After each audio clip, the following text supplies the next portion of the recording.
Punjabi radio USA ते जुड़े हुए हो तुसी ते मैं हाँ प्रवीण शर्मा लैके हाजिर हाँ प्रोग्राम खबर ते नज़र सारे ही ਸਰੋਤਿਆਂ ਦਰਸ਼ਕਾਂ ਦਾ ਸਵਾਗਤ ਹੈ। ਸਤਿ ਸ਼੍ਰੀ ਅਕਾਲ ਸਾਰਿਆਂ ਨੂੰ। ਪ੍ਰੋਗਰਾਮ ਦੇ ਵਿੱਚ ਅੱਗੇ ਵਧਾਂਗੇ ਪਰ ਅੱਗੇ ਵਧਣ ਤੋਂ ਪਹਿਲਾਂ ਨਜ਼ਰ ਮਾਰਦੇ ਹਾਂ ਸਾਡੇ ਸਪਾਂਸਰਸ ਦੇ ਉੱਤੇ ਜਿਨ੍ਹਾਂ ਦੇ ਜਿਹੜੇ ਜ਼ਰੀਆ ਬਣਦੇ ਨੇ ਤੁਹਾਡੇ ਤੱਕ ਇਹਨਾਂ ਪ੍ਰੋਗਰਾਮਾਂ ਨੂੰ ਪਹੁੰਚਾਉਣ ਦਾ। ਖਾਲਸਾ ਇੰਸ਼ੋਰੈਂਸ ਏਜੰਸੀ ਕਿਸੇ ਵੀ ਤਰ੍ਹਾਂ ਦੀ ਇੰਸ਼ੋਰੈਂਸ ਲੈਣੀ ਹੈ ਪਿਛਲੇ 3 ਦਹਾਕਿਆਂ ਤੋਂ ਭਰੋਸੇਯੋਗਤਾ ਦਾ ਦੂਜਾ ਨਾਮ ਹੈ ਖਾਲਸਾ ਇੰਸ਼ੋਰੈਂਸ ਏਜੰਸੀ। ਸੰਪਰਕ ਕਰ ਸਕਦੇ ਹੋ, ਵਧੀਆ ਸੇਵਾਵਾਂ ਦੇਣਗੇ। 408 272 2500 ਨੰਬਰ ਡਾਇਲ ਕਰਕੇ ਉਹਨਾਂ ਦੇ ਨਾਲ ਸੰਪਰਕ ਕੀਤਾ ਜਾ ਸਕਦਾ। ਟਿਰਕੀਆਨਾ ਇਮੀਗ੍ਰੇਸ਼ਨ ਲਾਅ ਫਰਮ ਵਾਲੇ ਜੇ ਟਿਰਕੀਆਨਾ ਇਮੀਗ੍ਰੇਸ਼ਨ ਬਾਬਤ ਕੋਈ ਸਵਾਲ ਕਰਨਾ ਹੈ, ਕੋਈ ਸਲਾਹ ਕਰਨੀ ਹੈ ਤਾਂ ਨੰਬਰ ਡਾਇਲ ਕਰ ਸਕਦੇ ਹੋ 415 909 0503। Gurdeep Singh Virdi Clovis, Satnam Singh Shergill, Ravinder Halwara Selma, Manjit Singh Deewana, Boota Singh Ranipur Fresno, Charanjit Singh Badwal, Piara Singh, Rahul Gurpal Gill Sacramento, Gurdeep Singh Gill ਤੇ ਪਰਿਵਾਰ Yuba City, Mandeep Singh Kalo Modesto, Ravinder Singh, Pritam Singh Gill, Gurmeet Singh, Surinder Kaur Thind Bakersfield, Gurmel Liddar Bakersfield, Mandeep Singh, Sarabjit Kaur San Jose. Zander group ਵਾਲੇ ਕਿਸੇ ਵੀ ਤਰ੍ਹਾਂ ਦਾ ਘਰ ਖਰੀਦਣਾ ਜਾਂ ਘਰ ਵੇਚਣਾ ਜਾਂ ਲੈਣਾ ਹੋਮ ਲੋਨ ਤੇ ਇਹਨਾਂ ਦੇ ਨਾਲ ਸੰਪਰਕ ਕਰ ਸਕਦੇ ਹੋ। ਵਧੀਆ ਸੇਵਾਵਾਂ ਦਿੰਦੇ ਨੇ। 855 905 2575 ਇਹਨਾਂ ਦਾ ਨੰਬਰ ਹੈ। ਵੱਧਦੇ ਹਾਂ ਬਲਤੇਜ ਪੰਨੂ ਜੀ ਵੱਲ ਤੇ ਉਸ ਤੋਂ ਬਾਅਦ ਖਬਰਾਂ ਦੀ ਤਫਸੀਲ ਵੱਲ ਨੂੰ ਚੱਲਾਂਗੇ। ਪੰਨੂ ਸਾਹਿਬ ਸਤਿ ਸ਼੍ਰੀ ਅਕਾਲ ਜੀ, ਸਵਾਗਤ ਹੈ ਪੰਜਾਬੀ ਰੇਡੀਓ ਯੂਐਸਏ ਤੇ। ਕੱਲ ਪ੍ਰਵੀਨ ਧੰਨਵਾਦ, ਬਹੁਤ ਮਿਹਰਬਾਨੀ, ਥੈਂਕ ਯੂ। ਪੰਨੂ ਸਾਹਿਬ, ਬਹੁਤ ਚਿਰ ਤੋਂ ਬਹਿਸ ਹੈ ਕਿ ਭਾਰਤ ਦੇ ਵਿੱਚ ਬੋਲਣ ਵਾਲੇ ਲੋਕ ਘਟ ਗਏ ਨੇ ਜਾਂ ਘਟਾ ਦਿੱਤੇ ਗਏ ਨੇ। ਕੋਈ ਅਰਬਨ ਨਕਸਲ ਬਣਾਤਾ, ਕੋਈ ਦੇਸ਼ ਧਰੋਹੀ ਬਣਾਤਾ, ਕਿਸੇ ਨੂੰ ਕਹਤਾ ਪਾਕਿਸਤਾਨ ਚੱਲ ਜਾ। ਦੂਜੇ ਪਾਸੇ ਪ੍ਰਾਈਮ ਟਾਈਮ ਐਸੇ ਹੋਏ ਜਿਨ੍ਹਾਂ ਨੇ ਜਿਹੜੇ ਪ੍ਰਾਈਮ ਟਾਈਮ ਨੇ ਲੋਕਾਂ ਦੇ ਵਿੱਚ ਫਿਰਕੂ ਤਣਾਅ ਹੀ ਪੈਦਾ ਕੀਤੇ, ਹੋਰ ਕੱਖ ਨਹੀਂ ਕੀਤਾ। ਪ੍ਰੈਸ ਦੀ ਆਜ਼ਾਦੀ ਦੇ ਮਾਮਲੇ ਦੇ ਵਿੱਚ ਭਾਰਤ ਨੇ 1.5 ਸੈਂਚਰੀ ਮਾਰ ਦਿੱਤੀ ਹੈ ਜੀ। 150ਵੇਂ ਨੰਬਰ ਤੇ ਪਹੁੰਚ ਗਏ ਹਾਂ ਅਸੀਂ ਜੀ।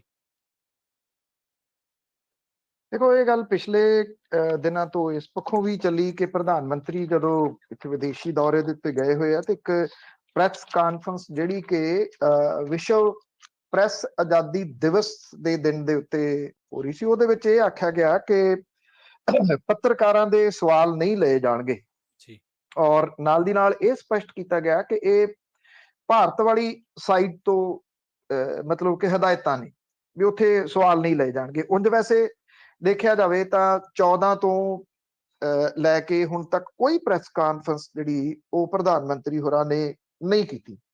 ਇਹਦੇ ਪਿੱਛੇ ਕਾਰਨ ਕੁਝ ਵੀ ਹੋ ਸਕਦੇ ਆ। ਕਾਰਨ ਇਹ ਵੀ ਤਾਂ ਹੋ ਸਕਦੇ ਆ ਨਾ ਕਿ ਜਦੋਂ ਪ੍ਰਧਾਨ ਮੰਤਰੀ ਹੋਰਾਂ ਨੂੰ ਹਰ ਚੈਨਲ ਦੇ ਉੱਤੇ ਵਿਖਾਇਆ ਜਾ ਰਿਹਾ, ਜਿਹੜਾ ਫੀਡ ਪ੍ਰੋਵਾਈਡ ਕੀਤੀ ਜਾਂਦੀ ਆ, ਉਹ ਰੇਡੀਓ ਦੇ ਉੱਤੇ ਉਹ ਮਨ ਕੀ ਬਾਤ ਕਰੀ ਜਾਂਦੇ ਆ, ਅਖਬਾਰਾਂ ਦੇ ਵਿੱਚ ਪ੍ਰੋਪਰ ਛਪ ਰਿਹਾ, ਫਿਰ ਪ੍ਰੈਸ ਕਾਨਫਰੰਸ ਦੀ ਕੀ ਲੋੜ ਹੈ? ਜਾਂ ਦੂਜੇ ਪਾਸੇ ਉਹ ਵੀ ਸੋਚ ਸਕਦੇ ਆ ਕਿ ਮੈਂ ਕਿਸੇ ਨੂੰ ਜਵਾਬ ਕਿਉਂ ਦਿਆਂ, ਮੈਂ ਤਾਂ ਪਾਵਰਫੁਲ ਹੈਗਾ। ਇੰਟਰਨੈਸ਼ਨਲ ਪੱਧਰ ਦੇ ਉੱਤੇ ਮੀਡੀਆ ਦੀ ਆਜ਼ਾਦੀ ਦਾ ਮੁਲਾਂਕਣ ਕਰਦੀ ਹੈ ਇੱਕ ਸੰਸਥਾ, ਰਿਪੋਰਟਰਸ ਵਿਦਆਊਟ ਬਾਰਡਰਸ। ਇਹ ਜਿਹੜੀ ਆ ਇਹ ਕੀ ਕਰਦੀ ਆ, ਹਰ ਸਾਲ ਇਹਨਾਂ ਨੇ ਦੇਖਣਾ ਹੁੰਦਾ ਕਿ ਜਿਹੜੀ ਪ੍ਰੈਸ ਦੀ ਆਜ਼ਾਦੀ ਆ ਉਹ ਅੱਜ ਕਿੱਥੇ ਖੜੀ ਆ, ਕਿਹੜੇ ਮੁਲਕ ਦੇ ਵਿੱਚ। 180 ਮੁਲਕਾਂ ਦੀ ਸੂਚੀ ਹੈ ਔਰ 180 ਮੁਲਕਾਂ ਦੀ ਸੂਚੀ ਦੇ ਵਿੱਚ ਭਾਰਤ ਦਾ ਰੈਂਕ ਪਿਛਲੇ ਸਾਲ ਦੇ 142ਵੇਂ ਨੰਬਰ ਦੇ ਮੁਕਾਬਲੇ ਖਿਸਕ ਕੇ ਹੁਣ 150ਵੇਂ ਨੰਬਰ ਦੇ ਉੱਤੇ ਚਲੇ ਗਿਆ। ਭਾਰਤ ਦੇ ਗਵਾਂਢੀ ਮੁਲਕਾਂ ਜਿਹਦੇ ਵਿੱਚ ਸਿਰਫ ਨੇਪਾਲ ਨੂੰ ਛੱਡ ਕੇ ਬਾਕੀ ਸਾਰੇ ਮੁਲਕਾਂ ਦੀ ਰੈਂਕਿੰਗ ਵੀ ਖਿਸਕ ਕੇ ਹੇਠਾਂ ਆ ਗਈ ਆ। ਪਾਕਿਸਤਾਨ 157ਵੇਂ ਨੰਬਰ ਦੇ ਉੱਤੇ, ਸ੍ਰੀਲੰਕਾ 146ਵੇਂ ਨੰਬਰ ਦੇ ਉੱਤੇ, ਬੰਗਲਾਦੇਸ਼ 162ਵੇਂ ਨੰਬਰ ਦੇ ਉੱਤੇ, ਮਿਆਂਮਾਰ 176ਵੇਂ ਨੰਬਰ ਦੇ ਉੱਤੇ ਜਿਹੜਾ ਉਹ ਪਹੁੰਚ ਗਿਆ ਹੋਇਆ। ਭਗਤ ਵੈਸੇ ਇਹ ਵੀ ਕਹਿਣਗੇ ਕਿ ਐਵੇਂ ਸਾਨੂੰ ਬਦਨਾਮ ਕਰੀ ਜਾਂਦੇ ਹੋ। ਪਾਕਿਸਤਾਨ ਦੇਖੋ ਕਿਹੜੇ ਨੰਬਰ ਦੇ ਉੱਤੇ ਬੈਠਾ, ਸ੍ਰੀਲੰਕਾ ਦੇਖੋ ਕਿਹੜੇ ਨੰਬਰ, ਅਸੀਂ ਉਹਨਾਂ ਨਾਲੋਂ ਬਿਹਤਰ ਸਥਿਤੀ ਦੇ ਵਿੱਚ ਹੈ, ਉਹ ਇਹ ਕਹਿ ਸਕਦੇ ਨੇ। ਹਾਲਾਂਕਿ ਉਹ ਦੋਨੋਂ ਮੁਲਕ ਬਹੁਤ ਛੋਟੇ ਨੇ, ਭਾਰਤ ਬਹੁਤ ਵੱਡਾ ਮੁਲਕ ਹੈ ਔਰ ਭਾਰਤ ਇਹ ਵੀ ਅਖਵਾਉਂਦਾ ਹੈ ਕਿ ਇਹ ਦੁਨੀਆ ਦਾ ਸਭ ਤੋਂ ਵੱਡਾ ਲੋਕਤੰਤਰ ਹੈ। ਉਸ ਚੀਜ਼ ਨੂੰ ਨਾਲ ਰੱਖ ਕੇ ਜਦੋਂ ਤੁਸੀਂ ਦੇਖਦੇ ਹੋ ਤੇ ਇਹ ਨੰਬਰ ਬਹੁਤ ਹੇਠਲਾ। ਜਿਹੜੀ ਇਹ ਰਿਪੋਰਟਰਸ ਵਿਦਆਊਟ ਬਾਰਡਰਸ ਜਿਹੜੀ ਹੈਗੀ ਆ, ਉਹਦੇ ਜਿਹੜੇ ਪ੍ਰੈਸ ਫਰੀडम ਇੰਡੈਕਸ ਦੇ ਮੁਤਾਬਕ ਨੇਪਾਲ 30 ਪੁਆਇੰਟਾਂ ਦੇ ਇਜ਼ਾਫੇ ਦੇ ਨਾਲ ਹੁਣ 76ਵੀਂ ਜਗ੍ਹਾ ਦੇ ਉੱਤੇ ਪਹੁੰਚ ਗਿਆ ਔਰ ਪਿਛਲੇ ਸਾਲ ਉਹ 106ਵੀਂ ਜਗ੍ਹਾ ਦੇ ਉੱਤੇ ਸੀਗਾ। ਨਾਰਵੇ ਜਿਹੜੇ ਪਹਿਲੇ, ਡੈਨਮਾਰਕ ਦੂਸਰੇ, ਸਵੀਡਨ ਤੀਜੇ, ਐਸਟੋਨੀਆ ਚੌਥੇ, ਫਿਨਲੈਂਡ ਪੰਜਵੇਂ, ਜਿਹੜੇ 5 ਮੁਲਕਾਂ ਦੇ ਵਿੱਚ ਟੌਪ ਦੇ ਉੱਤੇ ਹੈ। ਔਰ ਉੱਤਰੀ ਕੋਰੀਆ ਇਸ ਸੂਚੀ ਦੇ ਵਿੱਚ ਸਭ ਤੋਂ ਅਖੀਰਲੇ 180ਵੀਂ ਜਗ੍ਹਾ ਦੇ ਉੱਤੇ ਹੈ। ਰੂਸ ਦੀ ਜਗ੍ਹਾ 155ਵੀਂ ਹੈ, ਮਤਲਬ ਕਿ ਉਹ ਭਾਰਤ ਤੋਂ ਹੇਠਾਂ। ਔਰ ਚਾਈਨਾ ਦਾ ਨੰਬਰ 175ਵਾਂ ਹੈ, ਉਹ 180 ਤੇ ਹੇਠੋਂ ਸਿਰਫ 5 ਅੰਕ ਜਿਹੜਾ ਉਹ ਤਾਂ ਆ। ਔਰ ਜਿਹੜੀ ਇਹ ਰਿਪੋਰਟਰਸ ਵਿਦਆਊਟ ਬਾਰਡਰਸ ਆ, ਉਹਦੀ ਵੈਬਸਾਈਟ ਦੇ ਉੱਤੇ ਇਹ ਸਾਰੇ ਅੰਕੜੇ ਪਏ ਆ। ਇਸ ਸੰਸਥਾ ਨੇ ਤੇ ਜਿਹੜੀਆਂ ਹਿਊਮਨ ਰਾਈਟਸ ਦੇ ਵਾਸਤੇ ਕੰਮ ਕਰਦੀਆਂ ਜਥੇਬੰਦੀਆਂ ਨੇ, ਉਹਨਾਂ ਭਾਰਤੀ ਅਧਿਕਾਰੀਆਂ ਨੂੰ, ਪੱਤਰਕਾਰਾਂ ਤੇ ਆਨਲਾਈਨ ਮੰਚ ਦੇ ਆਲੋਚਕਾਂ ਨੂੰ ਨਿਸ਼ਾਨਾ ਬਣਾਉਣ ਤੋਂ ਗਰੇਜ ਕਰਨ ਦੇ ਵਾਸਤੇ ਕਿਹਾ ਜੀ। ਇਹ ਇੱਕ ਅਹਿਮ ਪੁਆਇੰਟ ਆ ਇਹਦੇ ਵਿੱਚ ਪ੍ਰਵੀਨ ਜੀ। ਸੰਸਥਾ ਨੇ ਇਹ ਗੱਲ ਕਹੀ ਆ ਕਿ ਪੱਤਰਕਾਰਾਂ ਤੇ ਅੱਤਵਾਦੀ ਕਾਰਵਾਈਆਂ ਤੇ ਦੇਸ਼ ਧਰੋਹ ਕਾਨੂੰਨਾਂ ਤਹਿਤ ਸ਼ਿਕੰਜਾ ਕੱਸਣ ਤੋਂ ਸਰਕਾਰਾਂ ਨੂੰ ਗਰੇਜ਼ ਕਰਨਾ ਚਾਹੀਦਾ। ਜਿਹੜੇ ਲੋਕ ਬੋਲਦੇ ਆ, ਜਿਹੜੇ ਵੈਬਸਾਈਟਾਂ ਦੇ, ਚਾਹੇ ਉਹ ਵੈਬ ਚੈਨਲ ਚਲਾਉਂਦੇ ਨੇ ਜਾਂ ਉਂਝ ਜਿਹੜੇ ਉਹ ਲਿਖਦੇ ਨੇ, ਜੇ ਤੁਸੀਂ ਉਹਨਾਂ ਨੂੰ ਨਿਸ਼ਾਨਾ ਬਣਾਈ ਚੱਲੋਗੇ ਤੇ ਪ੍ਰਵੀਨ ਜੀ ਉਹ ਕਿੰਨੀ ਦੇਰ ਤੱਕ ਬੋਲਣਗੇ? ਇਹ ਜਿਹੜਾ ਵੱਡਾ ਸਵਾਲ ਆ। ਤੁਸੀਂ ਇੱਕ ਇੱਕ ਕਰਕੇ, ਕਿਉਂਕਿ ਇੱਕ ਪਾਸੇ ਤੋਂ ਤਾਂ ਸਰਕਾਰਾਂ ਜਿਹੜੀਆਂ ਉਹ ਸ਼ਿਕੰਜਾ ਕੱਸਦੀਆਂ ਆਈਆਂ ਨੇ, ਸਰਕਾਰਾਂ ਸ਼ਿਕੰਜਾ ਕੱਸਦੀਆਂ ਨੇ, ਇੱਕ ਤਾਂ ਪੱਤਰਕਾਰ ਭਾਈਚਾਰਾ ਉਧਰੋਂ ਜਿਹੜਾ ਮੁਸ਼ਕਲ ਦੇ ਵਿੱਚ ਹੈ। ਦੂਜੀ ਜਿਹੜੀ ਮੁਸ਼ਕਲ ਆ, ਇਹ ਜਿਹੜੇ ਵੱਖ-ਵੱਖ ਸਿਆਸੀ ਧਿਰਾਂ ਨੇ, ਉਹਨਾਂ ਦੇ IT ਵਿੰਗਸ ਨੇ, ਉਹ ਪੱਤਰਕਾਰਾਂ ਨੂੰ ਨਿਸ਼ਾਨਾ ਬਣਾਉਂਦੇ ਆ ਉਸ ਪਾਸੇ ਵੱਲ। ਜਾਂ ਕੁਝ ਜਿਹੜੇ ਕੱਟੜਵਾਦੀ ਨੇ, ਇੱਥੇ ਜਿੱਥੋਂ ਤੁਸੀਂ ਗੱਲ ਕਰ ਰਹੇ ਹੋ ਉਹਦੇ ਵਿੱਚ ਵੀ, ਉੱਥੇ ਵੀ ਬੈਠੇ ਨੇ, ਉਹਨਾਂ ਨੇ ਜਿਹੜੇ ਗਰੁੱਪ ਖੜੇ ਕੀਤੇ ਹੋਏ ਆ। ਜੇ ਆਪਾਂ, ਚਲੋ ਤੁਸੀਂ ਇੰਟਰਨੈਸ਼ਨਲ ਸਾਈਟ ਤੇ ਕਰ ਦੋ, ਪੰਜਾਬੀ ਪੱਤਰਕਾਰਾਂ ਦੇ ਵਿੱਚ ਜਿਹੜਾ ਜੀ ਉਹ ਲਾ ਲਈਏ, ਉਹਨਾਂ ਨੂੰ ਨਿਸ਼ਾਨਾ ਬਹੁਤ ਵੱਡਾ ਬਣਾਇਆ ਜਾਂਦਾ। ਈਵਨ ਤੁਸੀਂ ਦੇਖਦੇ ਹੋਣੇ ਆ ਸੋਸ਼ਲ ਮੀਡੀਆ ਦੇ ਉੱਤੇ, ਮੇਰੇ ਮਗਰ ਸਾਰੇ ਇਹ ਪਏ ਰਹਿੰਦੇ ਆ ਜੀ। ਜੀ ਜੀ ਬਿਲਕੁਲ ਜੀ। ਤੇ ਮਤਲਬ ਕਿ ਜੇ ਤੁਸੀਂ ਇਸੇ ਤਰੀਕੇ ਦੇ ਨਾਲ ਤੁਰੇ ਗਏ, ਇੱਕ ਪਾਸੇ ਤਾਂ ਅੱਛਾ ਇਹ ਇਸ ਰਿਪੋਰਟ ਨੂੰ ਸਾਰੇ ਹੱਥੋਂ ਹੱਥੀ ਚੁੱਕਣਗੇ। ਦੇਖੋ ਜੀ, ਮੁਲਕ ਦੇ ਵਿੱਚ ਪੱਤਰਕਾਰਤਾ ਜਿਹੜੀ ਆ ਉਹ ਕਿੱਥੇ ਚਲੇਗੀ, ਕਿੰਨਵਾਂ ਨੰਬਰ ਦੇ ਉੱਤੇ ਆ ਗਏ। ਉਹੀ ਲੋਕ ਜਦੋਂ ਕੋਈ ਵਿਅਕਤੀ ਆਪਣੇ ਵਿਚਾਰ ਪ੍ਰਗਟ ਕਰਦਾ, ਆਪਣਾ ਉਹ ਪੁਆਇੰਟ ਆਫ ਵਿਊ ਜਿਹੜਾ ਉਹ ਦੱਸਦਾ, ਨਾਲ ਦੀ ਨਾਲ ਉਹਦੇ ਪਿੱਛੇ ਜਿਹੜਾ ਉਹ ਪੈ ਜਾਂਦੇ ਨੇ। ਮਤਲਬ ਕਿ ਸਾਡਾ ਕਿਰਦਾਰ ਕੋਈ ਨਹੀਂ ਰਿਹਾ, ਸਾਡਾ ਸਟੈਂਡ ਕੋਈ ਨਹੀਂ ਜਿਹੜਾ ਰਿਹਾ। ਆਪੇ ਫੱਥੜੀਏ ਤੈਨੂੰ ਕੌਣ ਛਡਾਵੇ ਵਾਲੀ ਜਿਹੜੀ ਆ, ਉਹ ਹਾਲਾਤ ਇਹਨਾਂ ਲੋਕਾਂ ਨੇ ਆਪ ਹੀ ਪੱਤਰਕਾਰਤਾ ਦੀ ਜਿਹੜੀ ਆ ਉਹ ਬਣਾ ਦਿੱਤੀ ਹੋਈ ਆ। ਪੱਤਰਕਾਰ ਭਾਈਚਾਰਾ ਜਾਂ ਜਿਹੜੇ ਸਹੀ ਗੱਲ ਕਰਨ ਵਾਲੇ ਨੇ, ਉਹ ਚਫੇਰਿਓਂ ਇਸ ਵੇਲੇ ਘਿਰੇ ਹੋਏ ਆ, ਜਿਹੜਾ ਕਿ ਭਵਿੱਖ ਦੇ ਵਾਸਤੇ, ਜਿੱਥੇ ਸਾਡੇ ਬੱਚੇ ਨਵੇਂ ਆਉਣੇ ਆ ਪੱਤਰਕਾਰਤਾ ਦੇ ਵਿੱਚ, ਉਹਨਾਂ ਦੇ ਵਾਸਤੇ ਇਹ ਲੋਕ ਕੰਡੇ ਬੀਜ ਰਹੇ। ਜੀ ਜੀ। ਅੱਛਾ ਪਨੂ ਸਾਹਿਬ, ਪਟਵਾਰੀ ਦੀ ਇੱਕ ਦੀ ਗੱਲ ਕਰੀਏ ਵੀ ਘਰੋਂ 33 ਰਜਿਸਟਰੀਆਂ ਮਿਲੀਆਂ, ਜਿਹੜਾ ਫੜਿਆ ਹੋਇਆ। ਦੇਖੋ ਇੱਥੇ ਨਾ ਪ੍ਰਵੀਨ ਜੀ, ਹੈਰਾਨਗੀ ਵਾਲੀ ਗੱਲ ਇਹ ਆ ਕਿ ਜਿਹੜੇ ਪਟਵਾਰੀ ਨੇ ਉਹ ਗਏ ਆ ਜੀ ਹੜਤਾਲ ਦੇ ਉੱਤੇ। ਹੜਤਾਲ ਦੇ ਉੱਤੇ ਛੁੱਟ ਲੈ ਕੇ ਚਲੇ ਗਏ ਜੀ ਸਮੂਹਕ। ਚਲੋ ਉਹਨੂੰ ਹੜਤਾਲ ਜੀ।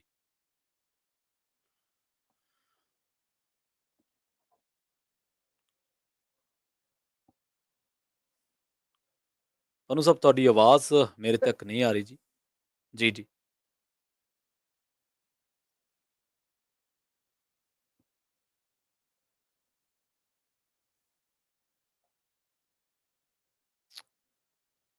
ਪਨੂ ਸਾਹਿਬ, ਤੁਸੀਂ ਨਾਲ ਹੀ ਹੋ ਮੇਰੇ ਤੱਕ ਜੁੜੇ ਹੋਏ ਹੋ ਤੁਸੀਂ ਸਾਡੇ ਨਾਲ, ਪੰਜਾਬੀ ਰੇਡੀਓ USA ਨਾਲ, ਕਿਉਂਕਿ ਤੁਹਾਡੀ ਆਵਾਜ਼ ਜਿਹੜੀ ਆ ਉਹ ਸਾਡੇ ਤੱਕ ਨਹੀਂ ਪਹੁੰਚ ਰਹੀ ਕਿਸੇ ਕਾਰਨ ਕਰਕੇ।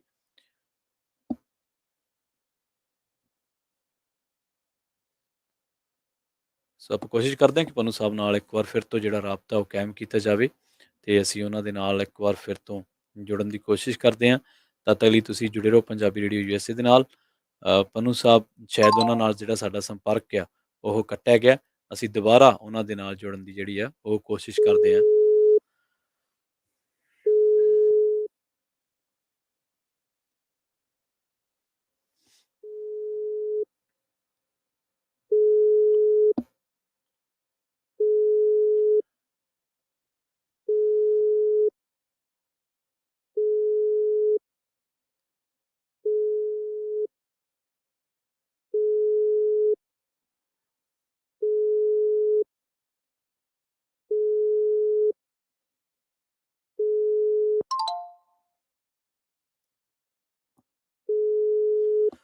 ਜਿਹੜੇ ਪੰਜਾਬੀ ਰੇਡੀਓ USA ਦੇ ਨਾਲ ਅਸੀਂ ਕੋਸ਼ਿਸ਼ ਕਰ ਰਹੇ ਹਾਂ ਕਿ ਪਨੂ ਸਾਹਿਬ ਤੱਕ ਜਲਦ ਤੋਂ ਜਲਦ ਉਹਨਾਂ ਦੇ ਨਾਲ ਸੰਪਰਕ ਜਿਹੜਾ ਬਣਾਇਆ ਜਾ ਸਕੇ। ਨੈਟਵਰਕ ਇਸ਼ੂ ਹੋਣ ਕਰਕੇ ਸ਼ਾਇਦ ਉਹਨਾਂ ਨੂੰ ਦਿੱਕਤ ਆ ਰਹੀ ਆ। ਕਦੇ ਕਈ ਵਾਰੀ ਤਕਨੀਕੀ ਖਾਮੀਆਂ ਕਰਕੇ ਕੋਈ ਗੱਲ ਜਿਹੜੀ ਆ ਵਿੱਚੋਂ ਰਹਿ ਜਾਂਦੀ ਆ, ਪਨੂ ਸਾਹਿਬ ਨਾਲ ਸੰਪਰਕ ਜਿਹੜਾ ਸਾਡਾ ਉਹ ਨਹੀਂ ਹੋ ਪਾ ਰਿਹਾ ਸੀ। ਲਗਾਤਾਰ ਕੋਸ਼ਿਸ਼ ਕਰ ਰਹੇ ਹਾਂ।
ਪਨੂ ਸਾਹਿਬ, ਅਗਲੀ ਖਬਰ ਵੱਲ ਜੇ ਆਪਾਂ ਵਧੀਏ ਤੇ ਗੱਲ ਕਰੀਏ ਪਟਵਾਰੀ ਦੀ, ਜਿਹੜਾ ਫੜਿਆ ਗਿਆ ਸੀ ਉਹਦੇ ਘਰੋਂ ਦੱਸਦੇ ਵੀ 33 ਰਜਿਸਟਰੀਆਂ ਮਿਲੀਆਂ ਨੇ।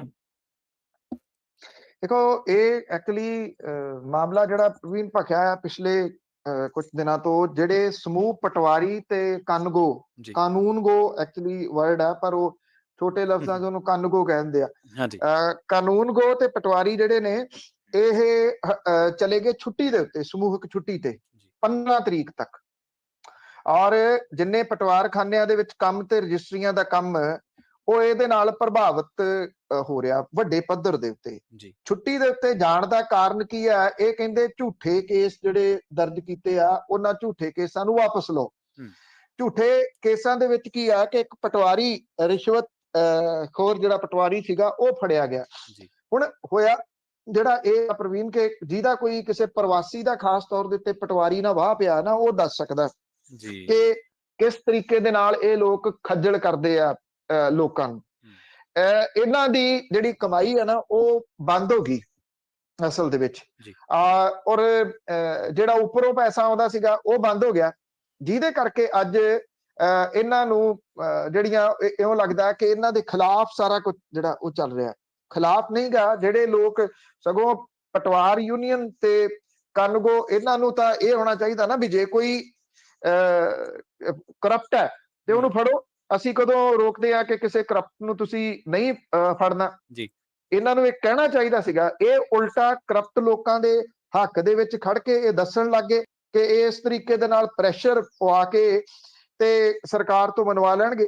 ਵਿਜੀਲੈਂਸ ਦੇ ਵੱਲੋਂ ਭ੍ਰਿਸ਼ਟਾਚਾਰ ਦੇ ਦੋਸ਼ ਦੇ ਵਿੱਚ ਜਿਹੜਾ ਫੜਿਆ ਗਿਆ ਪਿੰਡ ਨਾਰੀਕੇ ਦਾ ਪਟਵਾਰੀ ਹੈ, ਔਰ ਤੇ ਜਿਹੜਾ ਰੈਵਨਿਊ ਪਟਵਾਰ ਯੂਨੀਅਨ ਦਾ ਡਿਸਟ੍ਰਿਕਟ ਸੰਗਰੂਰ ਦਾ ਪ੍ਰਧਾਨ ਹੈ ਦਿਦਾਰ ਸਿੰਘ ਛੋਕਰਾ, ਇਹਦੇ ਖਿਲਾਫ ਜਿਹੜਾ ਕੇਸ ਦਰਜ ਰੱਦ ਕਰਵਾਉਣ ਦੇ ਵਾਸਤੇ ਇਹ ਪਟਵਾਰੀ ਤੇ ਕਾਨੂੰਗੋ ਜਿਹੜੇ ਨੇ ਉਹ 15 ਮਈ ਤੱਕ ਹੜਤਾਲ ਤੇ ਗਏ ਆ। ਵਿਜੀਲੈਂਸ ਦੇ ਵੱਲੋਂ ਇਹ ਪਟਵਾਰੀ ਦੇ ਖਿਲਾਫ ਕਈ ਖੁਲਾਸੇ ਕੀਤੇ ਗਏ। ਵਿਜੀਲੈਂਸ ਦੇ ਵੱਲੋਂ ਪਟਵਾਰੀ ਦੇ ਘਰ ਦੀ ਤਲਾਸ਼ੀ ਦੇ ਦੌਰਾਨ ਕਰੋੜਾਂ ਰੁਪਏ ਦੀ ਜਾਇਦਾਦ, ਬੈਂਕ ਖਾਤਿਆਂ ਦੇ ਵਿੱਚ ਲੱਖਾਂ ਰੁਪਏ ਨਗਦ ਹੋਣ ਤੇ ਪਟਵਾਰੀ ਦੇ ਅਹੁਦੇ ਦੇ ਉੱਤੇ ਤਾਇਨਾਤ ਹੋਣ ਦੇ ਬਾਵਜੂਦ ਪਿੰਡ ਦੇ ਨੰਬਰਦਾਰ ਵਜੋਂ ਵੀ ਸਰਕਾਰ ਤੋਂ ਕਰੀਬ 2 ਲੱਖ ਰੁਪਏ ਦਾ ਮਾਣ ਭੱਤਾ ਵਸੂਲ ਕਰਦਾ। ਇਹ ਦੋ ਅਹੁਦਿਆਂ ਦੇ ਉੱਤੇ ਰਿਹਾ ਨਹੀਂ ਜਾ ਸਕਦਾ, ਪਰ ਇਹ ਕਿਉਂਕਿ ਪਬਲਿਕ ਸਰਵੈਂਟ ਦੇ ਘੇਰੇ ਦੇ ਵਿੱਚ ਆਉਂਦਾ। ਇਹ ਪਟਵਾਰੀ ਦਿਦਾਰ ਸਿੰਘ ਪਿੰਡ ਛੋਕਰਾਂ ਦਾ ਮੌਜੂਦਾ ਨੰਬਰਦਾਰ ਵੀ ਆ। ਪ੍ਰੀਵੈਂਸ਼ਨ ਆਫ ਕਰਪਸ਼ਨ ਐਕਟ ਦੀ ਧਾਰਾ ਦੇ ਅਨੁਸਾਰ ਨੰਬਰਦਾਰ ਪਬਲਿਕ ਸਰਵੈਂਟ ਦੇ ਘੇਰੇ ਦੇ ਵਿੱਚ ਆਉਂਦਾ। ਪਟਵਾਰੀ ਦਿਦਾਰ ਸਿੰਘ ਨੇ ਬਤੌਰ ਨੰਬਰਦਾਰ ਹੁਣ ਤੱਕ 2,01,000 ਰੁਪਇਆ ਮਾਣ ਭੱਤਾ ਹਾਸਲ ਕਰਕੇ ਪੰਜਾਬ ਸਰਕਾਰ ਦੇ ਖਜ਼ਾਨੇ ਨੂੰ ਜਿਹੜਾ ਨੁਕਸਾਨ ਪਹੁੰਚਾਇਆ। ਬਾਲ ਵਿਭਾਗ ਦੇ ਨਿਯਮ ਤੇ ਕਾਨੂੰਨਾਂ ਤੋਂ ਭਲੀ ਭਾਂਤ ਜਾਣੂ ਹੋਣ ਦੇ ਬਾਵਜੂਦ ਪਟਵਾਰੀ ਨੇ ਬਦਨੀਤੀ ਦੇ ਨਾਲ ਇਹ ਕੀਤਾ। ਔਰ ਜਿਹੜੇ ਇਹਦੀ ਇਨਵੈਸਟੀਗੇਸ਼ਨ ਕਰ ਰਹੇ ਆ ਡੀਐਸਪੀ, ਉਹਨੇ ਇਹ ਗੱਲ ਕਹੀ ਹੈ ਕਿ ਉਹਦੇ ਘਰੋਂ ਤਲਾਸ਼ੀ ਦੇ ਦੌਰਾਨ ਵੱਖ-ਵੱਖ ਨਾਵਾਂ ਦੇ ਉੱਤੇ 33 ਰਜਿਸਟਰੀਆਂ ਮਿਲੀਆਂ ਨੇ, ਜਿਨ੍ਹਾਂ ਦੇ ਰਾਹੀਂ ਖਰੀਦ ਕੀਤੀ ਜਾਇਦਾਦ ਜਿਹੜੀ ਆ ਉਹ 1,77,00,000 ਰੁਪਇਆ ਇਹਦੇ ਉੱਤੇ ਖਰਚ ਕੀਤਾ ਗਿਆ ਇਹਨਾਂ ਜਾਇਦਾਦਾਂ ਦੇ ਉੱਤੇ। ਬੈਂਕ ਵਿਚਲੇ ਵੱਖ-ਵੱਖ ਖਾਤਿਆਂ ਦੇ ਵਿੱਚ 25 ਲੱਖ ਰੁਪਏ ਜਮ੍ਹਾਂ ਨੇ। ਪਟਵਾਰੀ ਦੇ ਮਲੇਰਕੋਟਲਾ ਦੇ ਵਿੱਚ ਸਥਿਤ ਇੱਕ ਬੈਂਕ, ਪ੍ਰਾਈਵੇਟ ਬੈਂਕ ਹੈ, ਉਹਦੇ ਵਿੱਚ ਜਿਹੜੀ ਲੋਕਰ ਆ ਜਿਹੜਾ ਉਹਦੀ ਅਜੇ ਤਲਾਸ਼ੀ ਲਈ ਜਾਣੀ ਬਾਕੀ ਹੈ, ਕਿਉਂਕਿ ਇਹਦੀ ਚਾਬੀ ਜਿਹੜੀ ਇਹਦੇ ਵੱਲੋਂ ਮੁਹੱਈਆ ਨਹੀਂ ਕਰਵਾਈ ਗਈ। ਅਦਾਲਤ ਦੇ ਹੁਕਮਾਂ ਦੇ ਅਨੁਸਾਰ ਹੁਣ ਇਹ ਲੋਕਰ ਜਿਹੜਾ ਉਹ ਸੀਲ ਕੀਤਾ ਗਿਆ ਤੇ ਮੁਕੱਦਮੇ ਦੀ ਤਫਤੀਸ਼ ਜਿਹੜੀ ਉਹ ਜਾਰੀ ਹੈ। ਤਲਵਿੰਦਰ ਸਿੰਘ ਨੰਬਰਦਾਰ ਤੇ ਪਟਵਾਰੀ ਦਦਾਰ ਸਿੰਘ ਦੋਵਾਂ ਨੂੰ ਗ੍ਰਿਫਤਾਰ ਕੀਤਾ ਗਿਆ। ਦੋਵੇਂ ਜੁਡੀਸ਼ੀਅਲ ਹਿਰਾਸਤ ਦੇ ਦੌਰਾਨ ਸੰਗਰੂਰ ਦੀ ਜੇਲ੍ਹ ਦੇ ਵਿੱਚ ਬੰਦ ਨੇ, ਜਦੋਂ ਕਿ ਪਟਵਾਰੀ ਤੇ ਕਨਗੋ ਉਹ ਸਾਰੇ ਚਲੇ ਗਏ ਦੀ ਛੁੱਟੀ ਦੇ ਉੱਤੇ ਇਹਨਾਂ ਦੇ ਹੱਕ ਦੇ ਵਿੱਚ। ਤੁਸੀਂ ਦੇਖੋ ਕਿ ਕਰਪਟ ਲੋਕਾਂ ਦੇ ਵਾਸਤੇ ਯੂਨੀਅਨ ਜੇ ਇਦਾਂ ਖੜੀ ਹੋਊਗੀ ਤਾਂ ਕਰਪਸ਼ਨ ਦੇ ਦੋਸ਼ ਤਾਂ ਫਿਰ ਸਮੁੱਚੀ ਯੂਨੀਅਨ ਦੇ ਉੱਤੇ ਲੱਗਣਗੇ ਨਾ, ਕਿ ਉਹ ਕਿੰਨਾ ਲੋਕਾਂ ਦੀ ਜਿਹੜੀ ਆ ਉਹ ਪੈਰਵਾਈ ਕਰ ਰਹੀ ਹੈ।